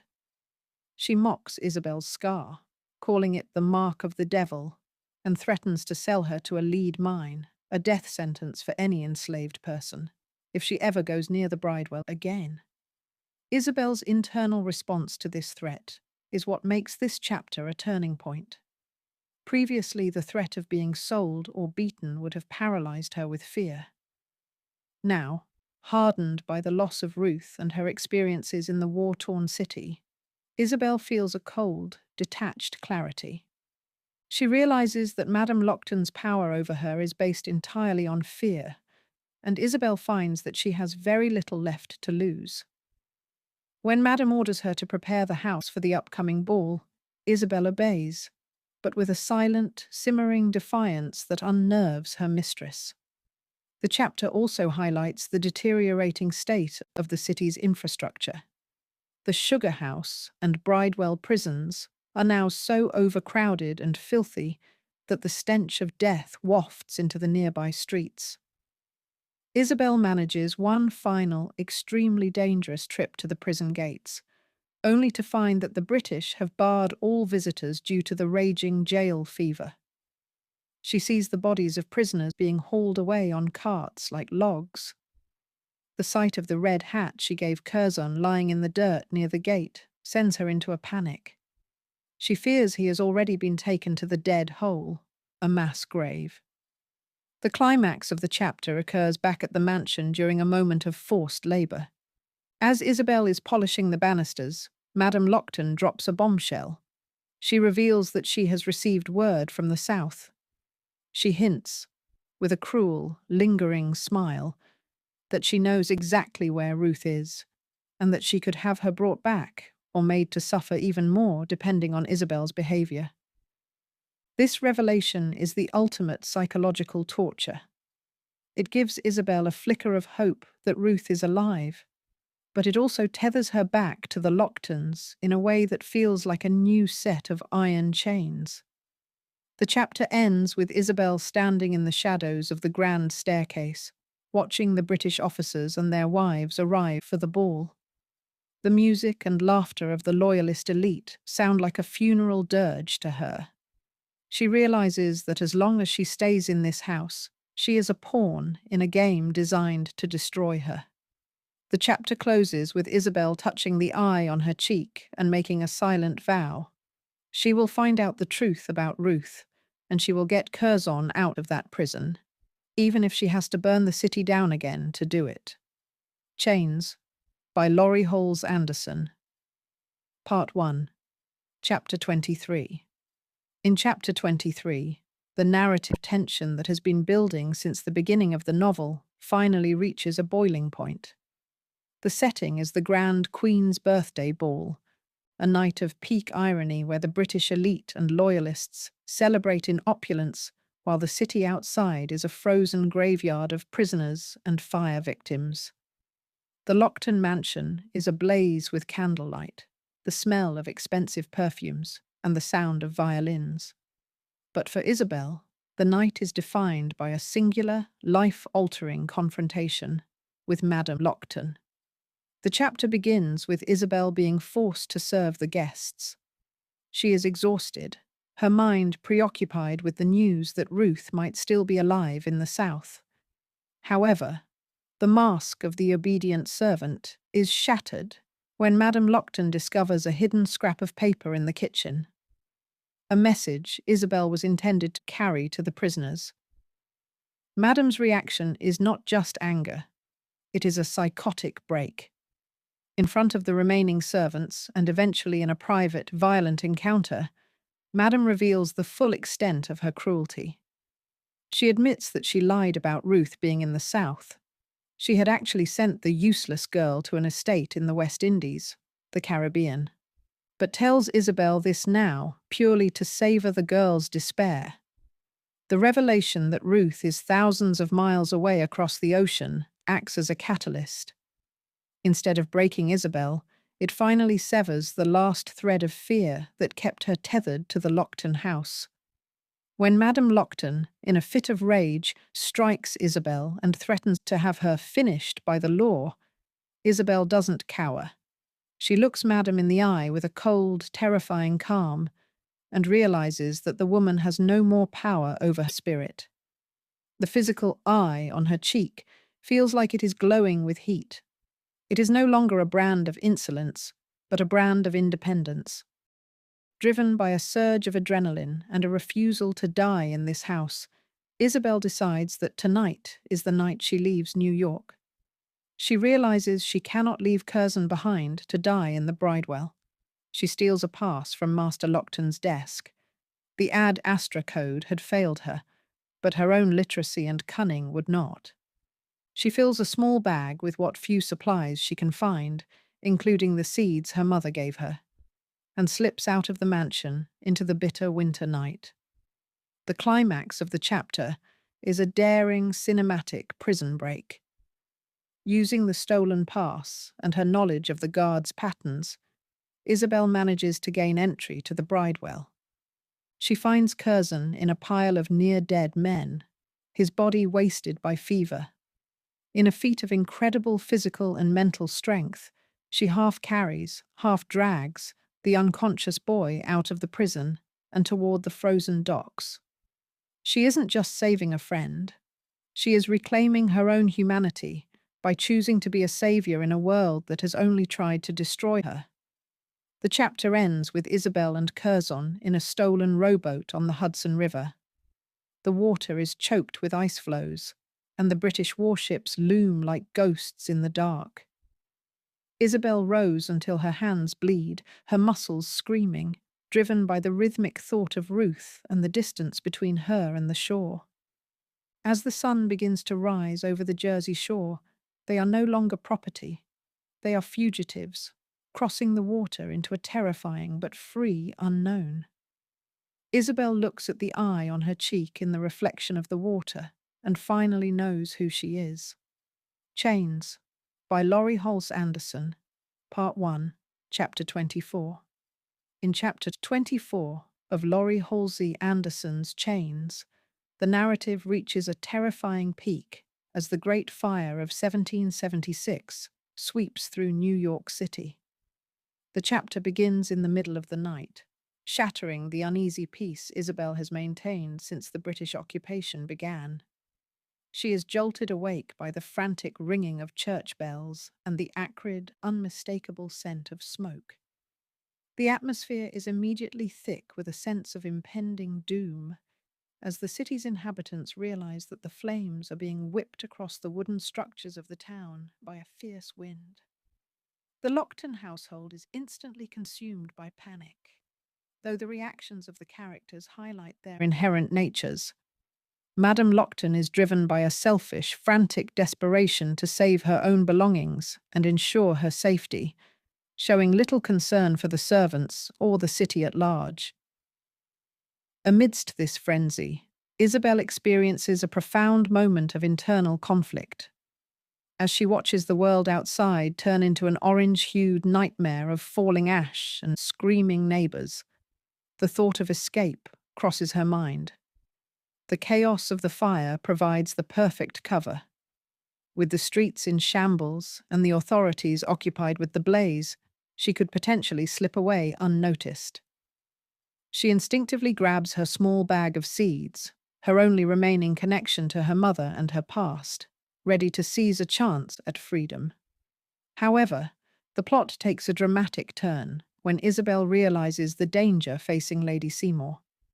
While the Locktons are focused on themselves, Isabel recognizes that the elderly and frail Lady Seymour is in a house directly in the path of the conflagration. In a display of incredible bravery and moral complexity, Isabel abandons her immediate chance to run for her own life and instead rushes into the smoke to rescue the woman. The scene is visceral and intense.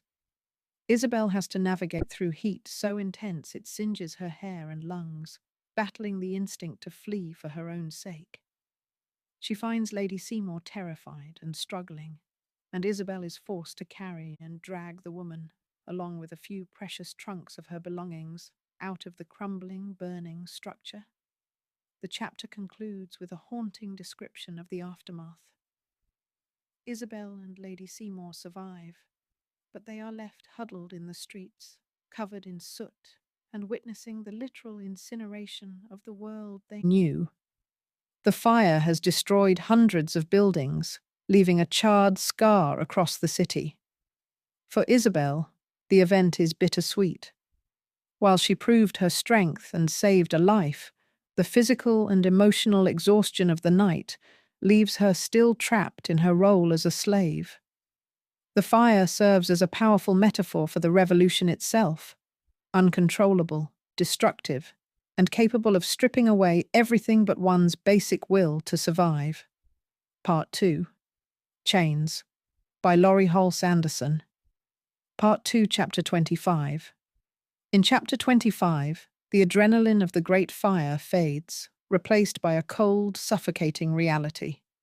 The morning light reveals a New York City that has been transformed into a skeletal wasteland, with hundreds of homes reduced to ash and rubble.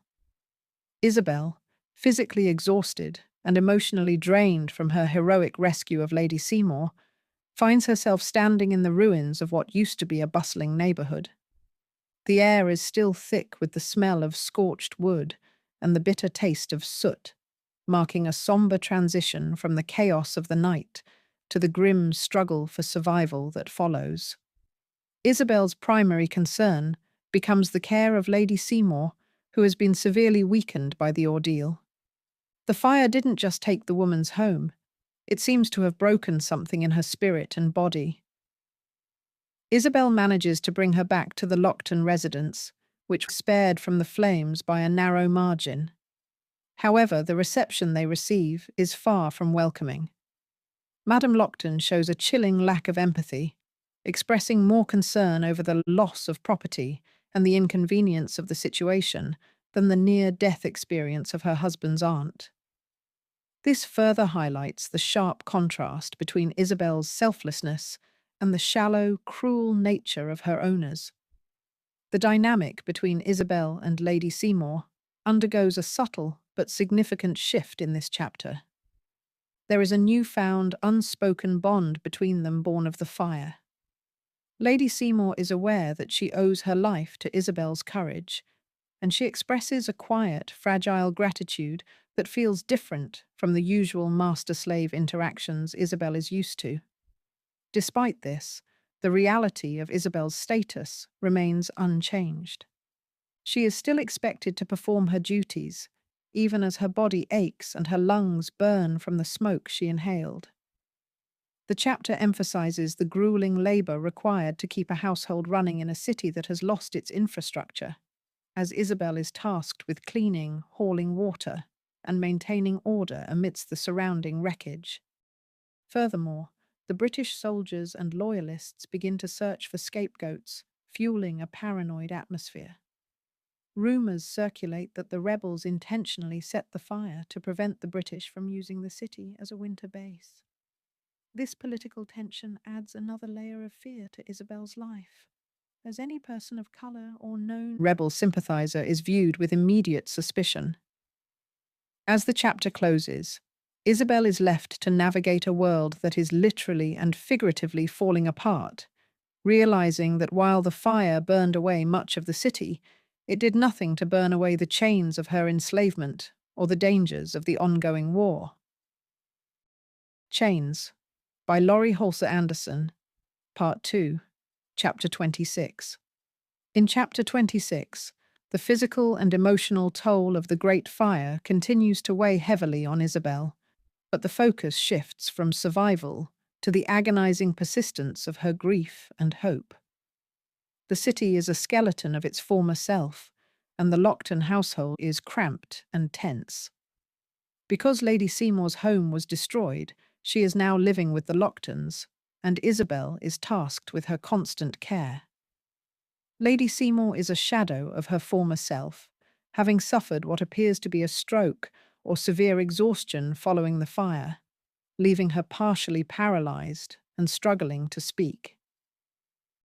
In this weakened state, the dynamic between Isabel and Lady Seymour becomes even more complex. As Isabel feeds and dresses the older woman, she notices that Lady Seymour looks at her with a mixture of immense guilt and gratitude. There is a haunting moment of intimacy where Lady Seymour attempts to communicate, and Isabel realizes that the woman sees her not just as a piece of property, but as a person who saved her life.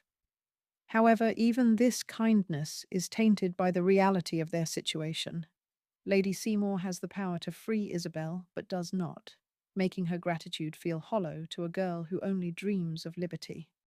The narrative tension spikes when Isabel encounters the British soldiers and the local loyalists who are still hunting for incendiaries, the people they believe intentionally started the fire.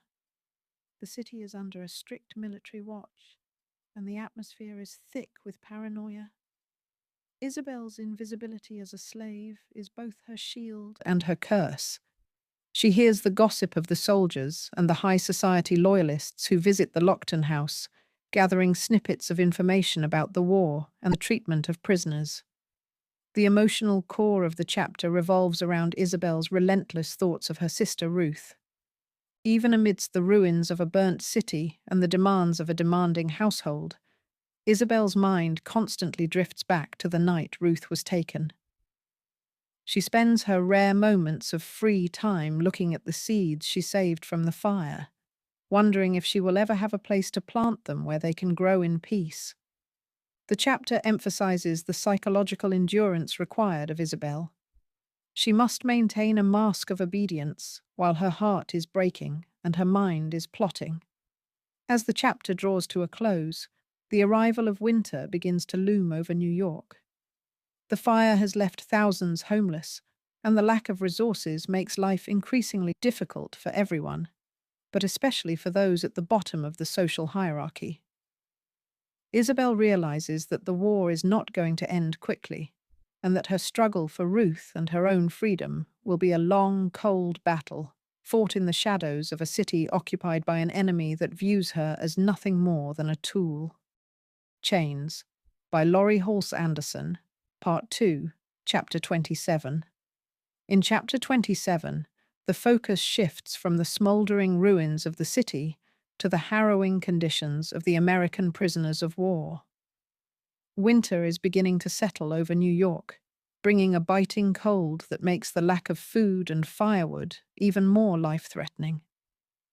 Isabel's life has become a grueling cycle of serving the Locktons and nursing Lady Seymour, but her mind is increasingly occupied by the fate of Curzon and the other soldiers captured by the British.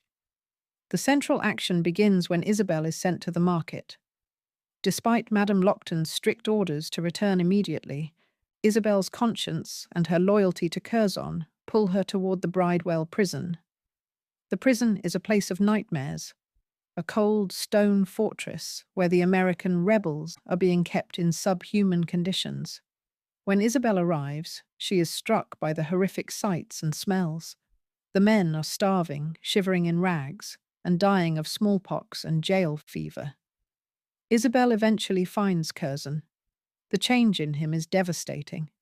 The once confident and talkative boy is now gaunt, weak, and wounded, with a leg injury that hasn't properly healed. Seeing him in such a state breaks Isabel's heart, but it also ignites a fierce sense of purpose within her. She realizes that without help, he and his fellow soldiers will not survive the winter. She uses some of the scraps of food she managed to secrete away to feed him, watching as he eats with a desperation that underscores how close to death he truly is. While at the prison, Isabel encounters the British guards, who are callous and indifferent to the suffering of the men. She has to use all of her wits to navigate the situation, pretending to be a simple, obedient slave, just looking to dispose of scraps. This performance is a survival tactic she has mastered, but inside, she is fuming at the injustice of it all. She also meets a few other prisoners who recognize her as the girl who helped, and she begins to see herself as a vital link between the captives and the outside world.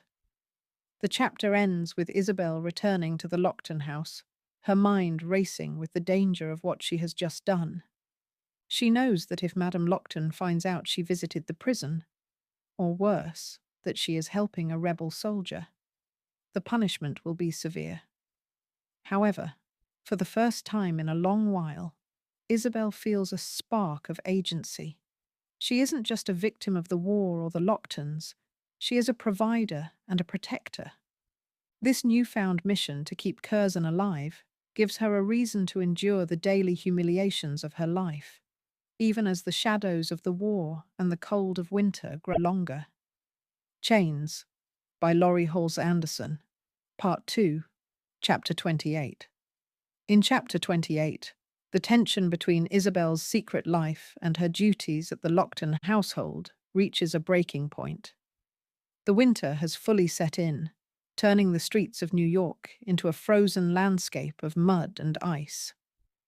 Isabel is now leading a dangerous double life. By day, she is the obedient servant tending to the increasingly frail Lady Seymour and the volatile Madame Lockton. By stealth, she is a lifeline for the American prisoners. The chapter highlights the extreme risks Isabel takes to visit the Bridewell prison. She continues to carry food scraps and information to Curzon, who remains in a dire state. To get to the prison without being caught, she must navigate the city with extreme caution, often using the excuse of running errands or drawing water. The sight of the prison remains haunting. Men are dying daily, and the British Guards' cruelty is a constant threat. Isabel realizes that Curzon's spirit is fading as fast as his physical strength, and she feels a heavy responsibility to keep him tethered to hope. Back at the Lockton house, the atmosphere is suffocating. Madame Lockton is in a foul mood, her bitterness sharpened by the social isolation and the physical discomforts of a city under military rule. She becomes increasingly suspicious of Isabel's frequent absences and her seemingly distracted demeanor.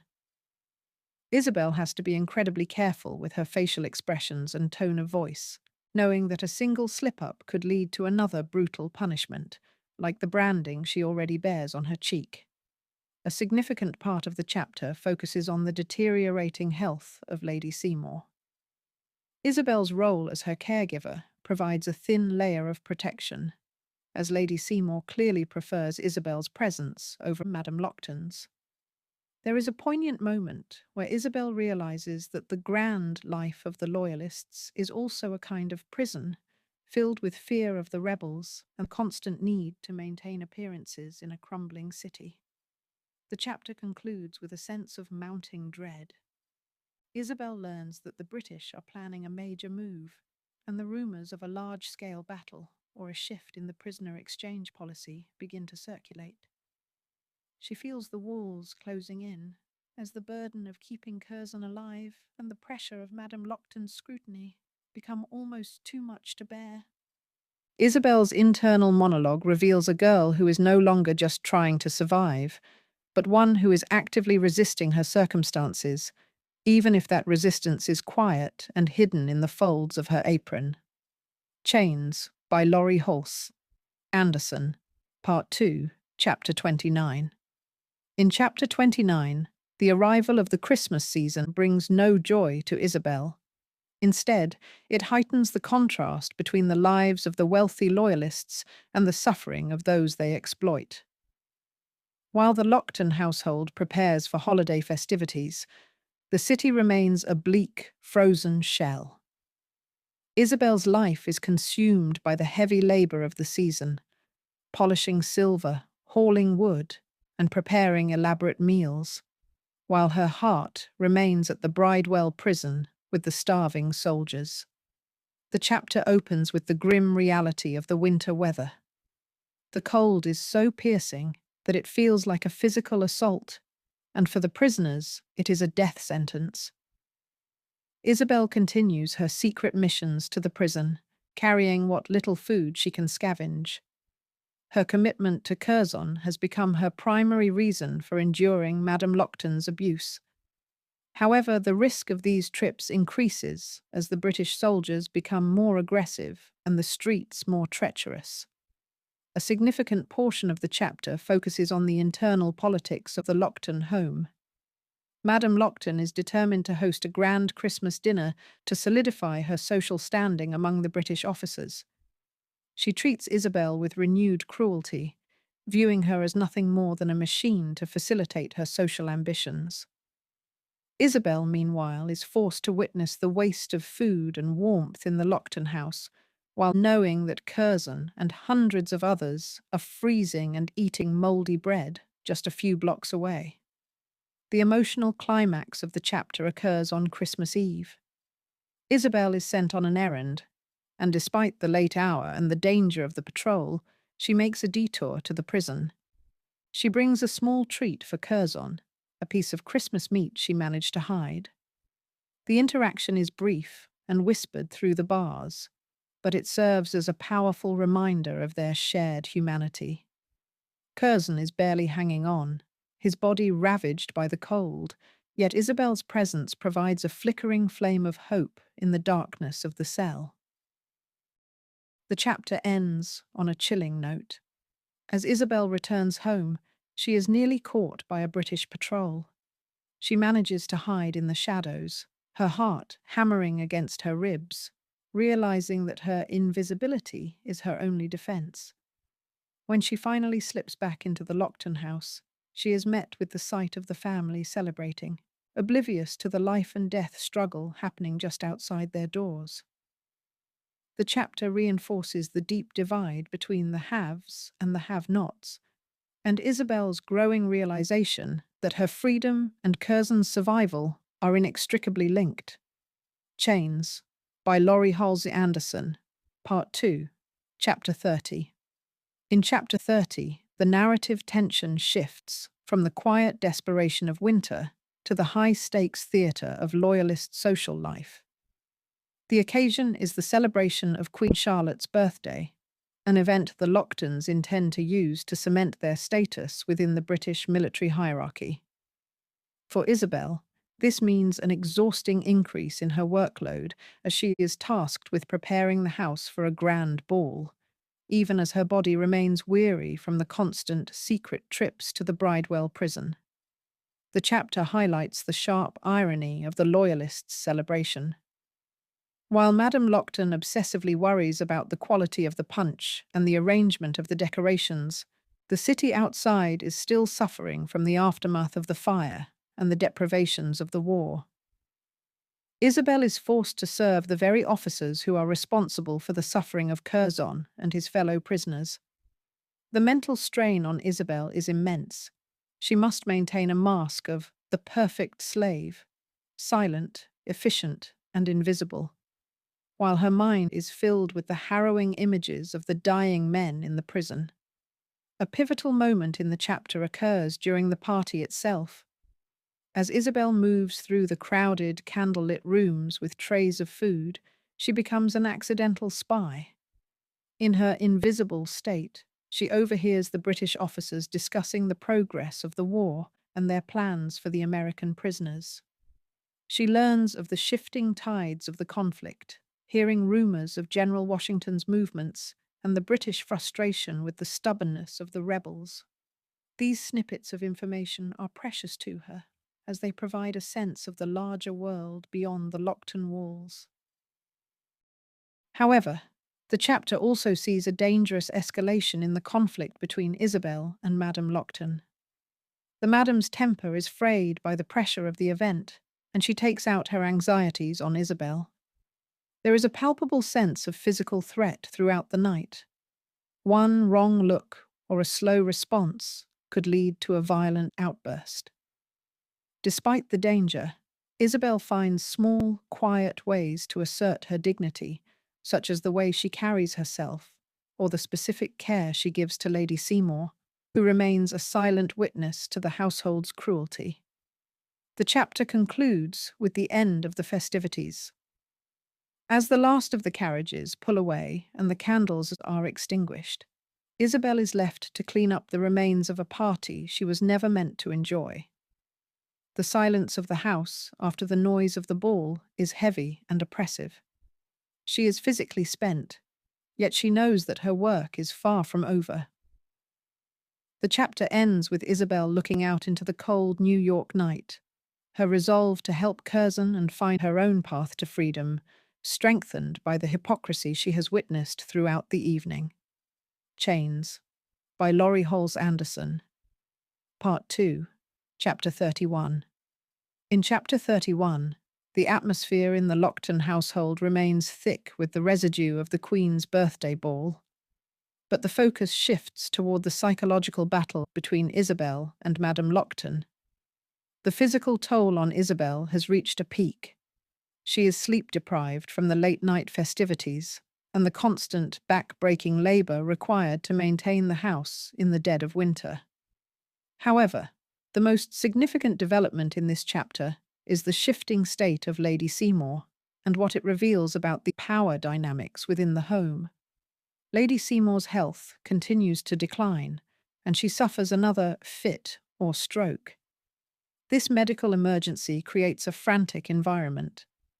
Isabel is the one who primarily cares for her, as Madame Lockton is both repulsed by illness and impatient with any distraction from her social life. In a moment of quiet vulnerability, Lady Seymour looks at Isabel with a profound sense of regret. It becomes clear that the older woman recognizes the injustice of Isabel's enslavement, especially after Isabel saved her life, yet she remains a participant in the system that keeps Isabel in chains. This creates a complex, bittersweet layer to their relationship. Isabel feels a sense of duty and even a flicker of affection for the dying woman, but she is also acutely aware that Lady Seymour's kindness does not equate to freedom. The tension with Madame Lockton reaches a new height of cruelty. Madame is increasingly jealous of the attention Isabel gives to Lady Seymour and suspicious of Isabel's every move. She treats Isabel with a cold, calculated malice, looking for any excuse to break her spirit. The chapter emphasizes the psychological warfare of slavery. It's not just the physical labor, but the constant need for Isabel to monitor her own shadow, her own breath, and her own thoughts to avoid the Madame's wrath. Isabel describes her mind as a walled city, where she keeps her true self hidden away from the prying eyes of her owners. Isabel also manages to make another trip to the Bridewell prison, despite the increasing danger of being caught. The conditions there are worsening as the jail fever, typhus, begins to spread rapidly through the cold, cramped cells. She finds Curzon in a state of near unconsciousness, his body shaking with fever. The sight of him reinforces Isabel's grim reality. The war is not a glorious battle of ideals, but a slow, agonizing process of attrition that is killing her only friend. She realizes that her efforts to bring him scraps of food may not be enough to save him from the disease and the cold. The chapter ends with a sense of impending loss. Between the dying Lady Seymour and the fading Curzon, Isabel feels surrounded by ghosts.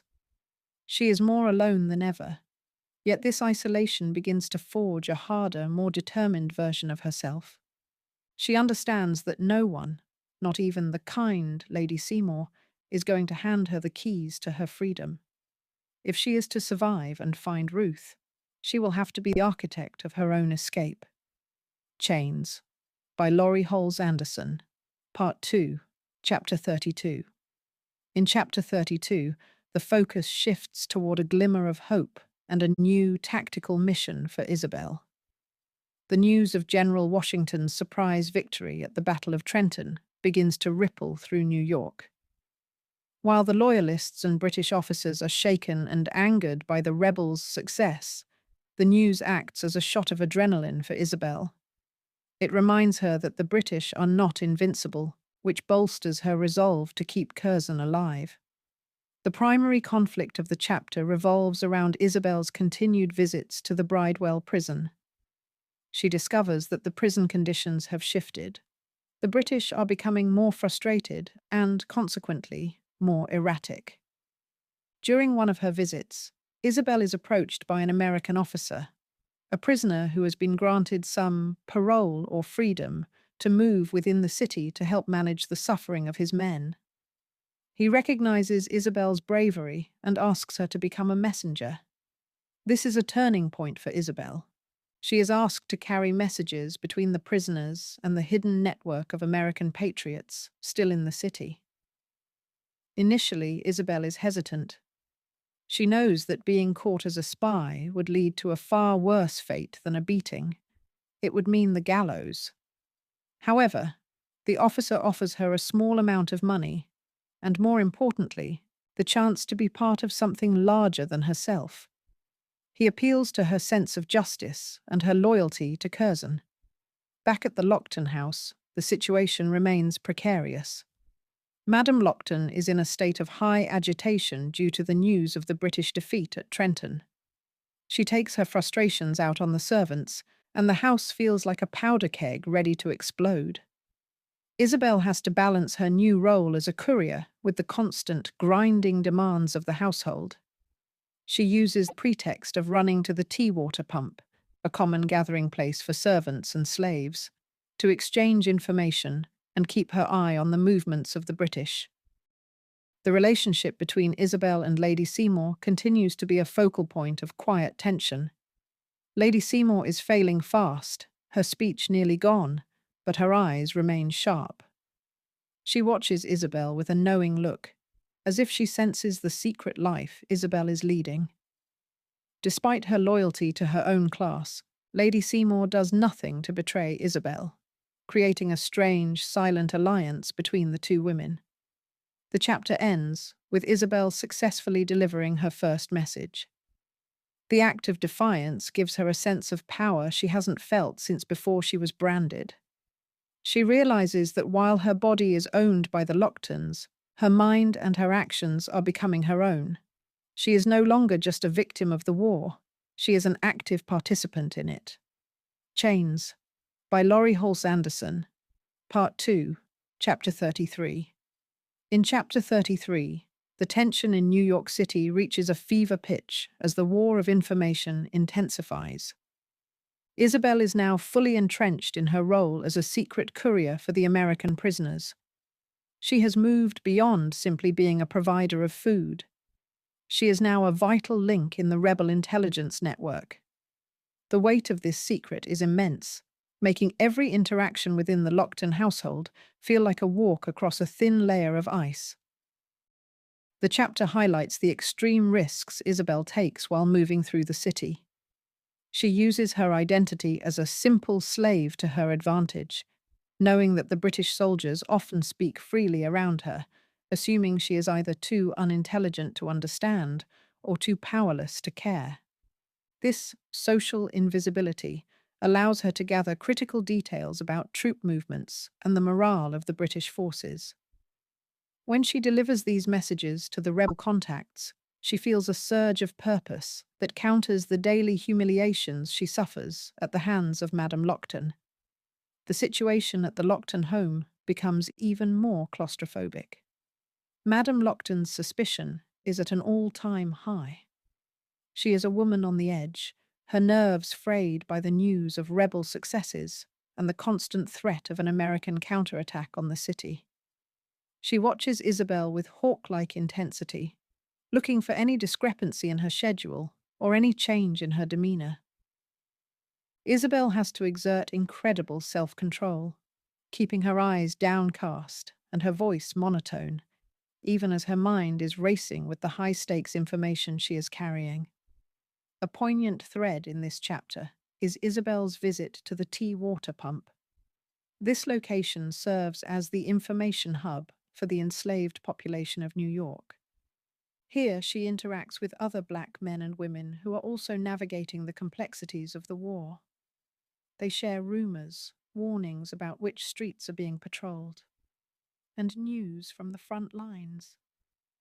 These interactions remind Isabel that she is not alone in her struggle. There is an entire community living in the shadows, waiting for the world to change. The health of Lady Seymour continues to be a major factor in the household. She is now confined to her bed, her body failing, but her mind clearly processing the chaos around her. In one heart-wrenching moment, She attempts to give Isabel a small gift or a sign of favor, but the gesture is interrupted or complicated by the presence of Madame Lockton. The contrast between Lady Seymour's fading, silent empathy and Madame Lockton's loud, aggressive cruelty has never been sharper. As the chapter closes, Isabel receives a message that is more urgent and dangerous than anything she has handled before. The stakes are raised, and she realizes that the game she is playing is becoming increasingly deadly. The chapter ends with Isabel tucked into her cold pallet, the secret message hidden close to her body, realizing that her life now depends entirely on her ability to remain invisible while performing the most visible of acts, resisting. Chains, by Laurie Halse Anderson. Part 2, Chapter 34.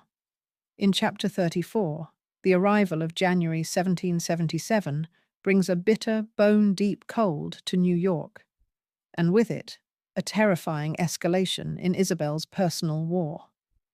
The chapter is defined by a sense of the walls closing in. The British are increasingly paranoid after their losses in New Jersey, and this anxiety trickles down into the Lockton household, making Madame Lockton more volatile and dangerous than ever. The central tension of the chapter involves Isabel's continued work as a courier. She is sent to the bookstore, a place that serves as a front for rebel communications.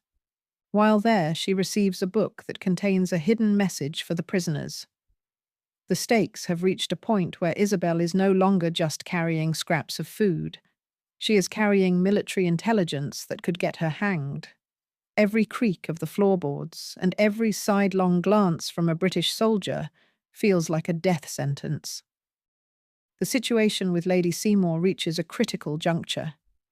The elderly woman is nearly at the end of her life, and her presence in the house provides the only thin layer of protection Isabel has left.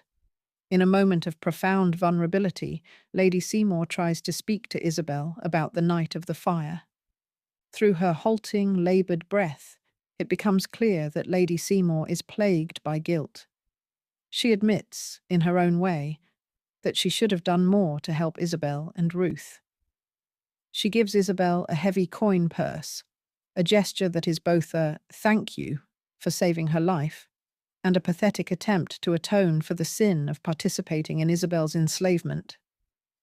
Isabel accepts the money, but the emotional weight of the encounter is heavy. She realizes that Lady Seymour's kindness is ultimately a tragedy because it never led to true action. The atmosphere at home turns toxic when Madame Lockton's suspicions finally boil over. She is no longer just annoyed by Isabel's errands. She is convinced that Isabel is up to something treasonous. Madame begins to search Isabel's meagre belongings, looking for any scrap of evidence. Isabel is forced to hide her secret messages and the coin purse in places that are increasingly risky. The psychological warfare is exhausting. Isabel must perform the role of the broken slave, while her heart is pounding with the adrenaline of a spy. The chapter takes a dark turn toward the end when Isabel visits the prison again. The jail fever has become an epidemic. The sight of the dead being carted away in the morning is a routine occurrence. Curzon is barely clinging to life, and the American officer who recruited Isabel warns her that the British are planning to move the prisoners or possibly execute those they deem troublemakers. The chapter concludes with Isabel standing in the freezing wind, clutching the hidden message. She feels the heavy burden of her choices. She is no longer the girl who just wanted to find her sister. She has become a soldier in her own right, fighting a war on two fronts, one against the British Empire and one against the woman who claims to own her. The sense of an impending explosion is palpable, leaving the reader breathless as Isabel prepares for the inevitable confrontation. Chains, by Laurie Halse Anderson. Part 2, Chapter 35. In Chapter 35, the precarious balance Isabel has maintained for weeks finally shatters.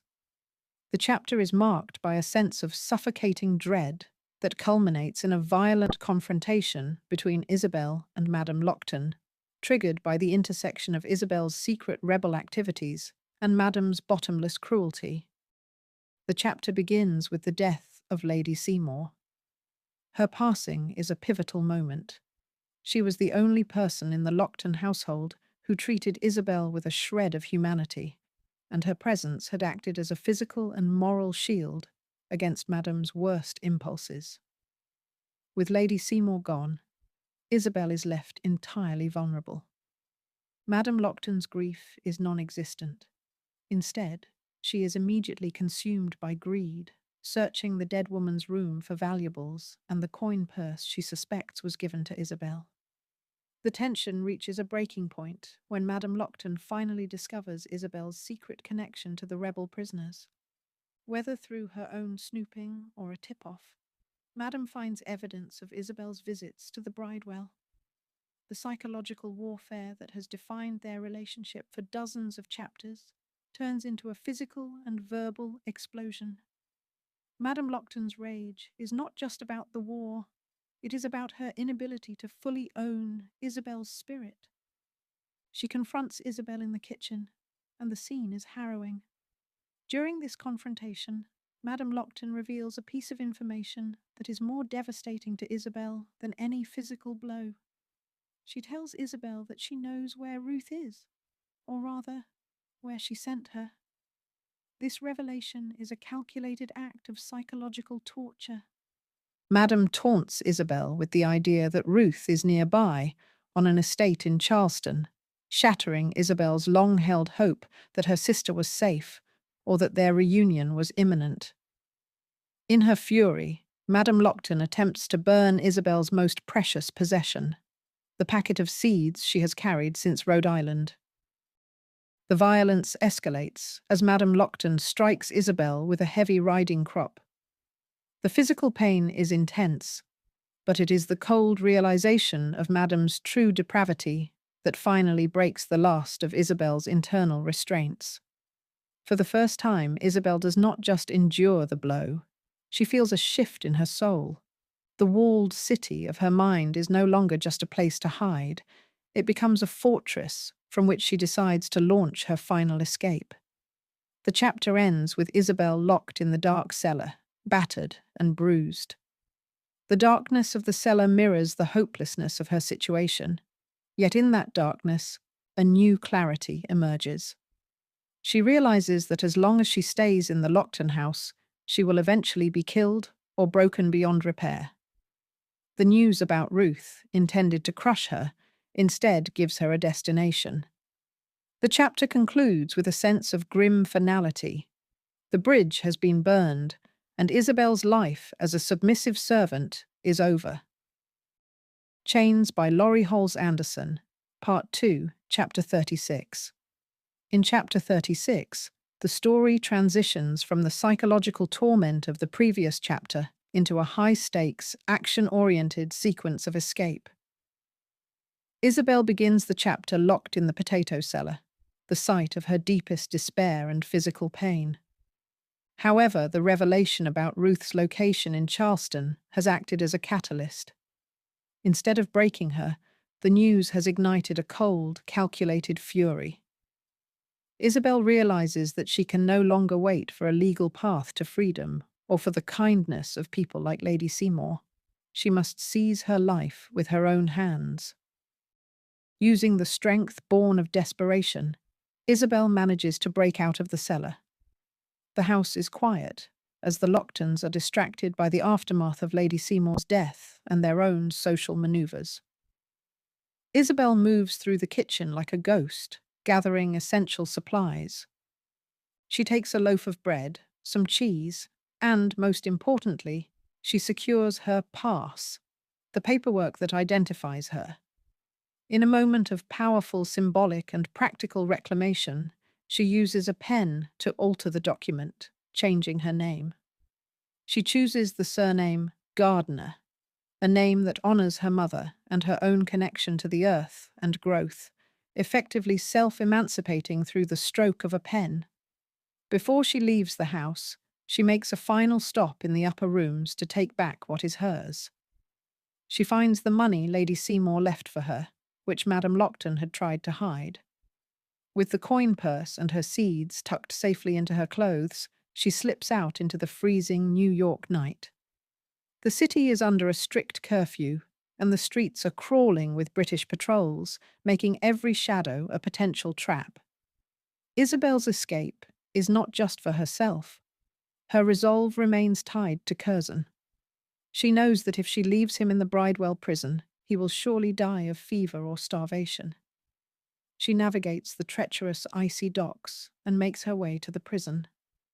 Using her wits and her knowledge of the guards' routines, she manages to gain access. She finds Curzon in a horrific state. He is nearly a skeletal remain of a person, barely conscious and unable to walk on his own. In an incredible feat of physical and emotional strength, Isabel helps him out of the cell, essentially carrying his weight as they navigate the dark corridors and slip past the guards. The chapter reaches its climax at the waterfront. Isabel's plan is to steal a boat and row across the harbor to New Jersey, which is held by the American forces. The water is choked with chunks of ice, and the current is dangerously strong. As she settles Curzon into a small rowboat and takes up the oars, the sheer scale of her defiance becomes clear. She is a lone girl rowing against the tide of an empire, carrying a dying friend toward a shore she has never seen. The chapter ends with Isabel rowing with every ounce of her strength. Her hands are blistered, and the cold is numbing. But for the first time in the novel, she is the one in control of her direction. The chains of the title are not yet fully broken, but they have been severed at the source. She is no longer Isabel of the Locktons. She is Isabel Gardner, and she is rowing toward the possibility of a future. Chains, by Laurie Halse Anderson, Part 2, Chapter 37. In Chapter 37, the adrenaline of the escape begins to wear off, replaced by the grueling reality of physical exhaustion and the biting winter cold. After the Herculean effort of rowing across the harbor, Isabel and Curzon finally reach the Jersey shore. The crossing was perilous, with ice floes threatening to capsize their small boat at every turn, but they have managed to put the water between themselves and the British-occupied city of New York. The chapter focuses heavily on the immediate aftermath of their landing. Isabel is nearly spent. Her hands are a mess of blisters and blood, and her lungs burn from the freezing air. However, she cannot rest, because Curzon is in a state of near death. He is still ravaged by the jail fever and the wounds he sustained in prison. Isabel has to drag him from the boat and find a place of safety, all while being hyper-aware that they are now in a no-man's land where they could encounter either British scouts or American patrols. Isabel's internal thoughts in this chapter are a mix of triumph and terror. She has done the impossible. She has broken out of the Lockton house and rescued a prisoner of war. But she realizes that being free of New York is not the same as being safe. She is a runaway slave in a country at war, carrying a sick companion. She looks at the eye branded on her cheek, and for the first time she doesn't feel the sting of the heat that put it there. Instead, she feels the cold air on it as a mark of her survival. The chapter emphasizes the bond between Isabel and Curzon. Throughout the book, their friendship has been tested by pride, fear, and the different ways they viewed the war. Here, at the edge of the river, that bond is solidified. Isabel is no longer just helping a friend. She is taking full responsibility for another human life. She finds a small, temporary shelter, a thicket or a hollow, where they can hide from the wind. She uses the last of her strength to keep him warm, realizing that their survival depends entirely on her ability to keep moving. As the sun begins to rise over the Jersey woods, Isabel looks back across the water at Manhattan. The city looks small and distant, a place of nightmares that she has finally escaped. The chapter ends with a sense of the long road ahead. She knows she needs to find the American army, find food, and eventually find Ruth. But for this one moment, the silence of the woods is a victory. Chains, by Laurie Halse Anderson, Part 2, Chapter 38.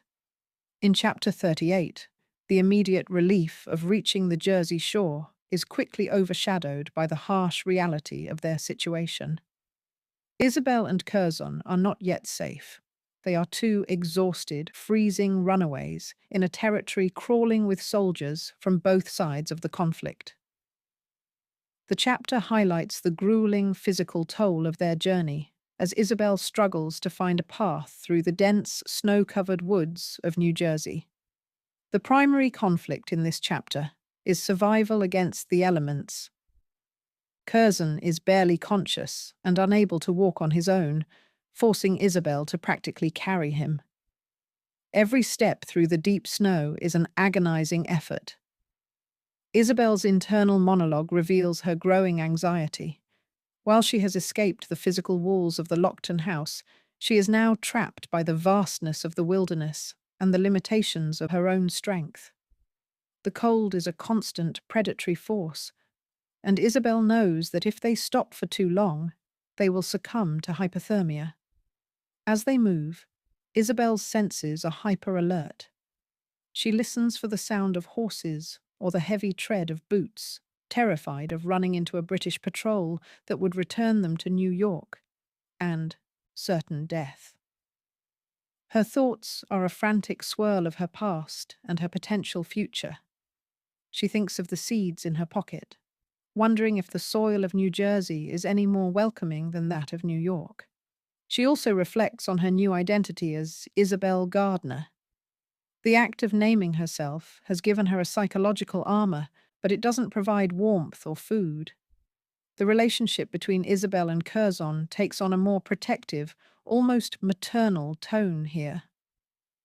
Curzon, who was once the one offering Isabel advice and connecting her to the rebel cause, is now entirely dependent on her. Isabel feels the weight of his life in her hands, and it fuels a desperate, stubborn determination. She refuses to leave him behind, even when her own body screams for her to stop and save herself. The chapter ends with a moment of high tension as Isabel hears noises in the distance. She isn't sure if it's the wind, an animal, or a search party. The uncertainty of the neutral ground they are traveling through creates a cliffhanger. They are out of the city, but they are deep in the wild, and the line between freedom and a different kind of grave is incredibly thin. Chains, by Laurie Halse Anderson, Part 2, Chapter 39. In Chapter 39, the quiet of the Jersey woods is shattered by the reality of the war. Isabel and Curzon are still struggling through the snow, their bodies reaching a point of total failure. The freedom Isabel sought is proving to be a frozen, unforgiving landscape. The central tension of this chapter lies in the terrifying ambiguity of the people they encounter while trying to find a safe haven. As they stumble forward, Isabel spots the glow of a campfire and the silhouettes of men. Her heart is in her throat. In this territory, a uniform can mean life or death, and for a runaway slave, even a rebel uniform is no guarantee of safety. She has to decide whether to approach and risk being captured and returned to the Locktons for a reward, or to stay in the woods and let Curzon freeze to death. Driven by the sight of Curzon's blue-tinged lips and shallow breath, Isabel chooses to risk everything and approaches the camp. The men they encounter are a rough-looking group of soldiers. The chapter vividly describes the sensory details of the camp. The smell of roasting meat that makes Isabel's stomach cramp with hunger, the crackle of the fire, and the suspicious, hardened glares of the men. These soldiers are tired, dirty, and wary of strangers. Isabel has to use her wits once more, relying on the invisible persona she perfected in New York to navigate their questions. She presents herself as a refugee, keeping her connection to the Locktons and her role as a spy hidden, knowing that information is a dangerous currency. A significant development in this chapter is the reaction of the soldiers to Curzon. When they realize he was a soldier at Fort Washington and a survivor of the Bridewell prison, the atmosphere shifts slightly. There is a begrudging respect among the men for a fellow soldier who has endured such horrors. However, Isabel remains on edge. She watches their hands and their eyes, looking for any sign that they might try to claim her as property. Her internal monologue reveals a deep-seated distrust of all white men in positions of power, regardless of which side of the war they represent. The chapter emphasizes the concept of the neutral ground, a place where the laws of society are blurred by the chaos of conflict. Isabel realizes that in this wilderness she is truly on her own. The coin purse Lady Seymour gave her is both a blessing and a curse. It can buy food, but if seen, it could mark her as a thief. She carefully manages her resources, showing a level of tactical thinking that has evolved far beyond the girl who first arrived in New York. The chapter concludes with Isabel and Curzon being allowed to stay by the fire for the night. It is a fragile, temporary reprieve. As Isabel watches the flames, she doesn't feel a sense of peace. She feels the weight of the miles still between her and Ruth, and the precariousness of their current safety. The chapter ends with a chilling reminder that while they have escaped the Locktons' house, they are still very much in the grip of a war that views them as collateral damage. Chains, by Laurie Halse Anderson, Part 2, Chapter 40. In Chapter 40, the cold remains their primary enemy, but a new danger emerges, the threat of being claimed. While Isabel and Curzon have been granted a temporary spot by the soldiers' fire, the morning brings a harsh interrogation. The soldiers, though rebels, are still men of their time, and they view a lone black girl with a branded face and a dying black boy with deep suspicion. The chapter focuses on Isabel's mask. To survive, she has to weave a story that explains their presence without revealing her status as a runaway from a powerful loyalist household. She uses the name Isabel Gardner with more confidence now, but she feels the weight of the lie. She watches the soldiers carefully. She knows that for many of them, the liberty they are fighting for doesn't necessarily include her. A pivotal moment occurs when one of the soldiers, a man with a more observant eye, notices the brand on her cheek.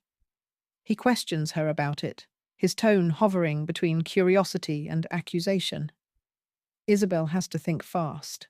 She knows that in many colonies a brand is the mark of a criminal or a runaway. She manages to deflect the question by focusing on Curzon's service, appealing to the soldier's sense of brotherhood in arms. She realizes that Curzon is her best protection. As a soldier, he has a status that she, as a black woman, does not. The physical condition of the camp is miserable. The soldiers are short on rations, and the hospitality they offer is meager. Isabel spends the chapter nursing Curzon, who is drifting in and out of a feverish sleep. In his delirium, he mutters about the prison and the friends he lost. This draws some sympathy from the men, but it also increases the risk that he might say something that reveals their true identities. Isabel is constantly hushed, whispered warnings at his ear, trying to keep his secrets safe, even from himself. The chapter also highlights Isabel's growing disillusionment. She sees the patriots up close and realizes they are just as flawed and desperate as the people she fled. The neutral ground of New Jersey feels less like a path to freedom and more like a different kind of trap. She realizes that their stay here cannot be long. The soldiers will eventually move out, and she and Curzon cannot be seen as baggage. The chapter ends with Isabel making a quiet plan to move again. She realizes that to find Ruth, she needs to get further south, away from the immediate front lines of the war in the north. She counts her coins in secret, calculating how far they can get before they are caught or run out of resources.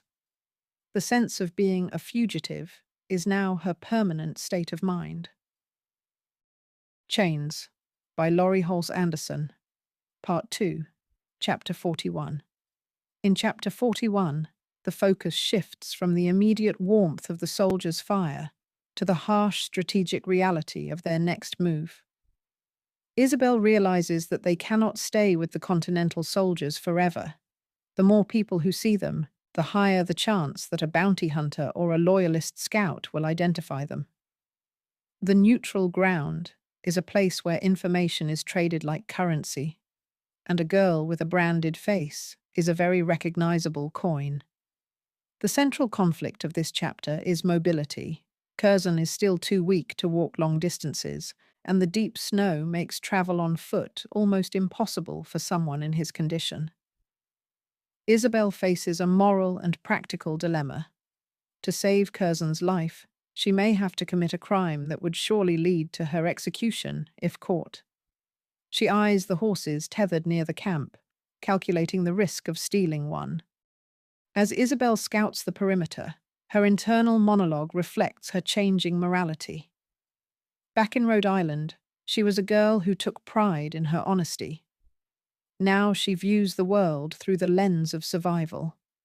She realizes that the laws of the land were never designed to protect her, so she no longer feels a moral obligation to follow them. This mental liberation is just as significant as her physical escape. She is shedding the last remnants of the obedient servant persona. A tense moment occurs when Isabel is nearly caught by a sentry while she is gathering supplies. She has to use her invisible skills, staying perfectly still in the shadows and slowing her breathing to avoid detection.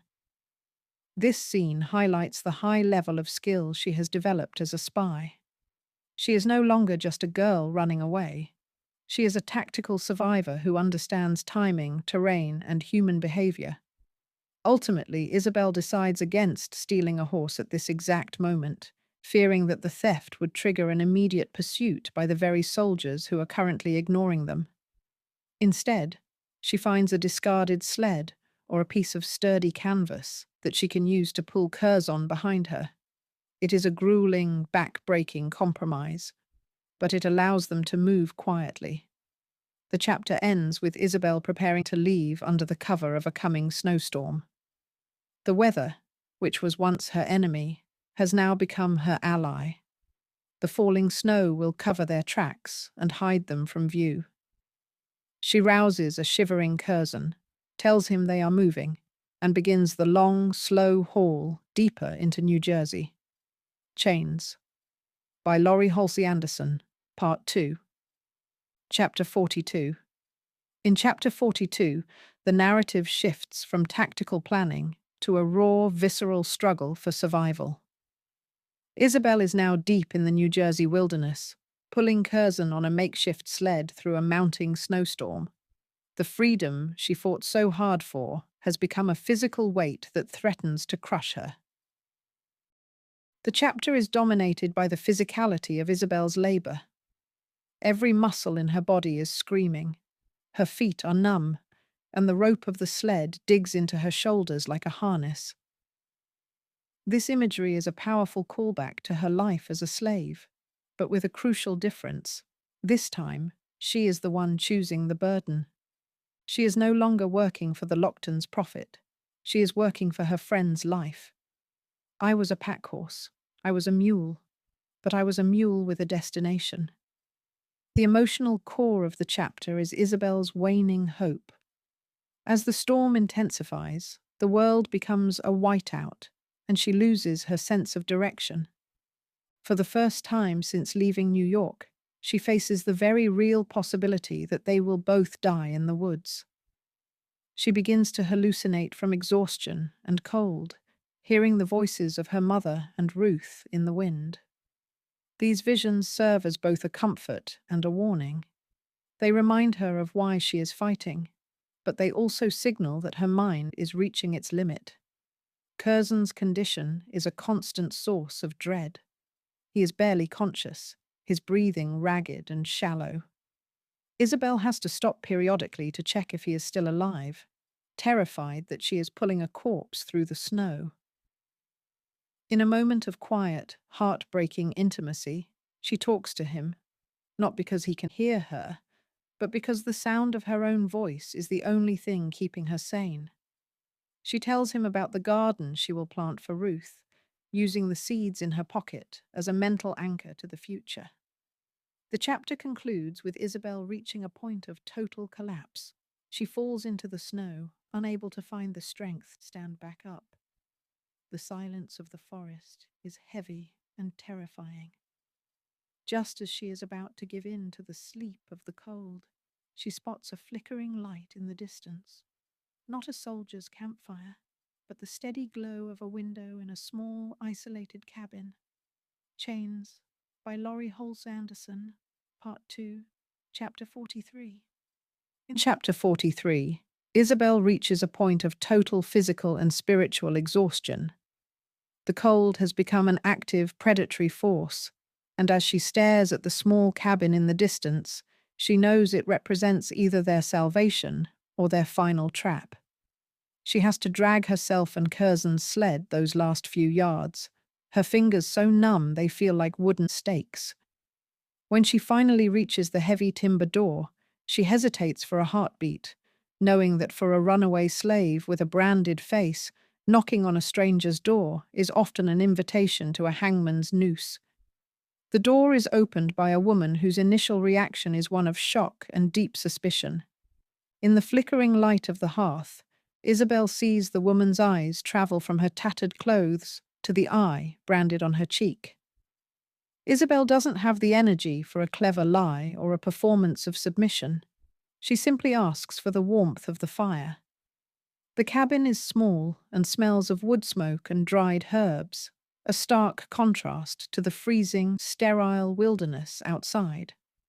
As they are brought inside, the woman and her husband watch Isabel with a mixture of pity and fear. They are clearly people who are trying to remain invisible to the war, and the arrival of a dying rebel soldier and a runaway girl brings the conflict directly to their doorstep. Isabel manages to move Curzon close to the heat of the fire, and the process of reviving him is brutal. She has to peel his frozen stockings away from his skin, a scene that emphasizes the devastating physical toll the journey has taken on him. Despite the warmth, Isabel's mind remains a walled city. She refuses to fully let down her guard, watching the couple's every movement. When she offers one of Lady Seymour's silver coins to pay for their stay, she sees the flash of greed in the man's eyes, which only reinforces her belief that she is never truly safe. She stays awake while Curzon sleeps, her hand resting near the hidden knife she carries. The chapter highlights the tragic reality that even in a moment of genuine relief, Isabel's trauma prevents her from feeling peace. By the end of the chapter, the immediate crisis of the storm has passed, and Curzon's breathing becomes more regular. The fever that has gripped him since the Bridewell prison finally seems to be receding. Isabel looks at him in the firelight and realizes that they have survived the night. But the quiet of the cabin is a heavy one. She knows that with the dawn, they must disappear back into the world before the couple decides that a reward for a runaway is worth more than a silver coin. Chains, by Laurie Halse Anderson. Part 2, Chapter 44. In Chapter 44, the dawn brings a cold grey light and the realization that their time in the cabin must end. Curzon is awake, and while he is still incredibly weak and hollow-cheeked, the immediate threat of death has passed. This chapter focuses on the transition from survival to the resumption of their journey. Isabel knows that the longer they stay in one place, the easier it is for the world to catch up with them. The tension in the cabin has shifted. The couple who took them in is now clearly anxious to have them gone. They are neutral ground folk who understand that harboring a runaway and a rebel soldier is a crime that could result in their home being burned by the British or loyalist neighbours. Isabel senses this urgency and doesn't push her luck. She uses the last of her silver to buy a small bag of supplies: dried meat, some hard bread, and a thick woolen blanket. It is an expensive trade, but Isabel knows that out in the snow, money is useless if you are starving. Before they leave, there is a moment of quiet reflection for Isabel. She looks at her reflection in a bucket of water or a small mirror, seeing the eye on her cheek. In previous chapters, she viewed it as a mark of her enslavement, but now, in the stillness of the morning, it feels like a badge of her endurance. She realizes that she is no longer the girl who was sold in Rhode Island. She is a survivor who has crossed a frozen river and outwitted an empire. The psychological shift is complete. She no longer waits for permission to exist. Isabel and Curzon set out once more, but the dynamic between them has changed. Curzon tries to exert his old bravado, but he is humbled by the fact that he owes his life entirely to Isabel's strength. They move with more purpose now, heading toward a specific destination rather than just running away. Isabel is focused on the road that leads toward the south, toward Charleston, and toward the ghost of her sister, Ruth. The chapter emphasizes the vastness of the landscape. As they walk, the scale of the war feels smaller compared to the scale of the wilderness. Isabel realizes that the chains of the past are still there, but the world is big enough for her to get lost in. She starts to plan for the long term, thinking about how they will navigate the various colonies and the shifting front lines of the revolution. The chapter ends with the pair reaching a high ridge. From there, they can see the road winding away into the distance. It is a moment of both daunting reality and immense possibility. They are two small figures in a massive, warring world, but they are moving forward on their own feet. Chains, by Laurie Halse Anderson, Part 2, Chapter 45. In Chapter 45, the final chapter of Chains, the narrative reaches its powerful, open-ended conclusion. The chapter is less about a final destination and more about the definitive birth of a new Isabel. The morning is bitterly cold, but the sun is rising, casting a blinding light over the snow. Isabel and Curzon find themselves at a crossroads, both literally and figuratively. They have survived the river, the prison, the madam's wrath, and the freezing woods of New Jersey. As they stand on the road, the physical world seems to expand before them. The chains that the title refers to have been shattered. While the legal system of the colonies still considers her property, Isabel's soul is entirely her own. Isabel takes a moment to check her most precious belongings, the bag of seeds from her mother, and the scraps of paper that represent her self-given identity. These seeds are a recurring symbol of hope and the legacy of her family. She realizes that she is the only one left to plant them, and that wherever she ends up, she will carry her ancestors with her. The brand on her face, which Madame Lockton intended as a mark of insolence, is now a mark of independence. The conversation between Isabel and Curzon is brief but significant. Curzon, though still limping and fragile, is regaining his spirit. He asks her what they should do next, and for the first time, Isabel doesn't look to anyone else for an answer. She decides their path. She knows that Ruth is out there, somewhere in the south, and the search for her sister becomes the North Star of her life. She is no longer running from something. She is running toward her family. The book concludes with the pair walking away from the reader, moving deeper into the heart of a country that is fighting for its own liberty while denying it to them. The irony of the American Revolution is laid bare in this final scene. However, the tone is not one of defeat. Isabel acknowledges that the road to Charleston is long and the dangers are many, but she also knows that she has already done the impossible. I have found my way at last. I am walking to the south. I am walking toward Ruth. The story ends with the image of Isabel's feet moving steadily across the frozen ground. She has crossed the metaphorical Jordan, She is a woman who has claimed her own life in the middle of a war for a nation's soul. Chains, by Laurie Halse Anderson. Chapter Appendix. The appendix serves as a crucial historical bridge, moving away from Isabel's fictional narrative to ground the story in the cold, hard facts of the American Revolution. It functions as a reality check for the reader, confirming that while Isabel herself is a creation of the author, the world she inhabited, the walled city of New York, the stench of the Bridewell prison, and the hypocrisy of the fight for liberty, was entirely real. The author uses this section to explain that the harrowing conditions described throughout the book, such as the Great Fire of 1776 and the typhus epidemics in the jails, are supported by primary source documents and historical records. One of the most significant points the appendix addresses is the complex role of enslaved people during the war. It clarifies that for people like Isabel and Curzon, the choice between being a loyalist or a patriot wasn't about king or country. It was a desperate calculation for survival and freedom. The text highlights how both the British and the Americans used the promise of liberty as a recruitment tool, often failing to follow through on those promises once the fighting was over. This section underscores the irony of a revolution fought for natural rights in a society that still legally branded human beings as property.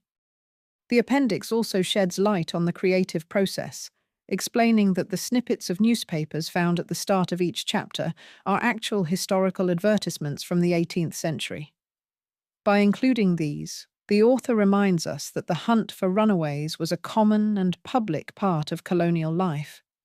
It also discusses the branding of Isabel, noting that such punishments were legally sanctioned and intended to mark a person permanently as insolent or a criminal.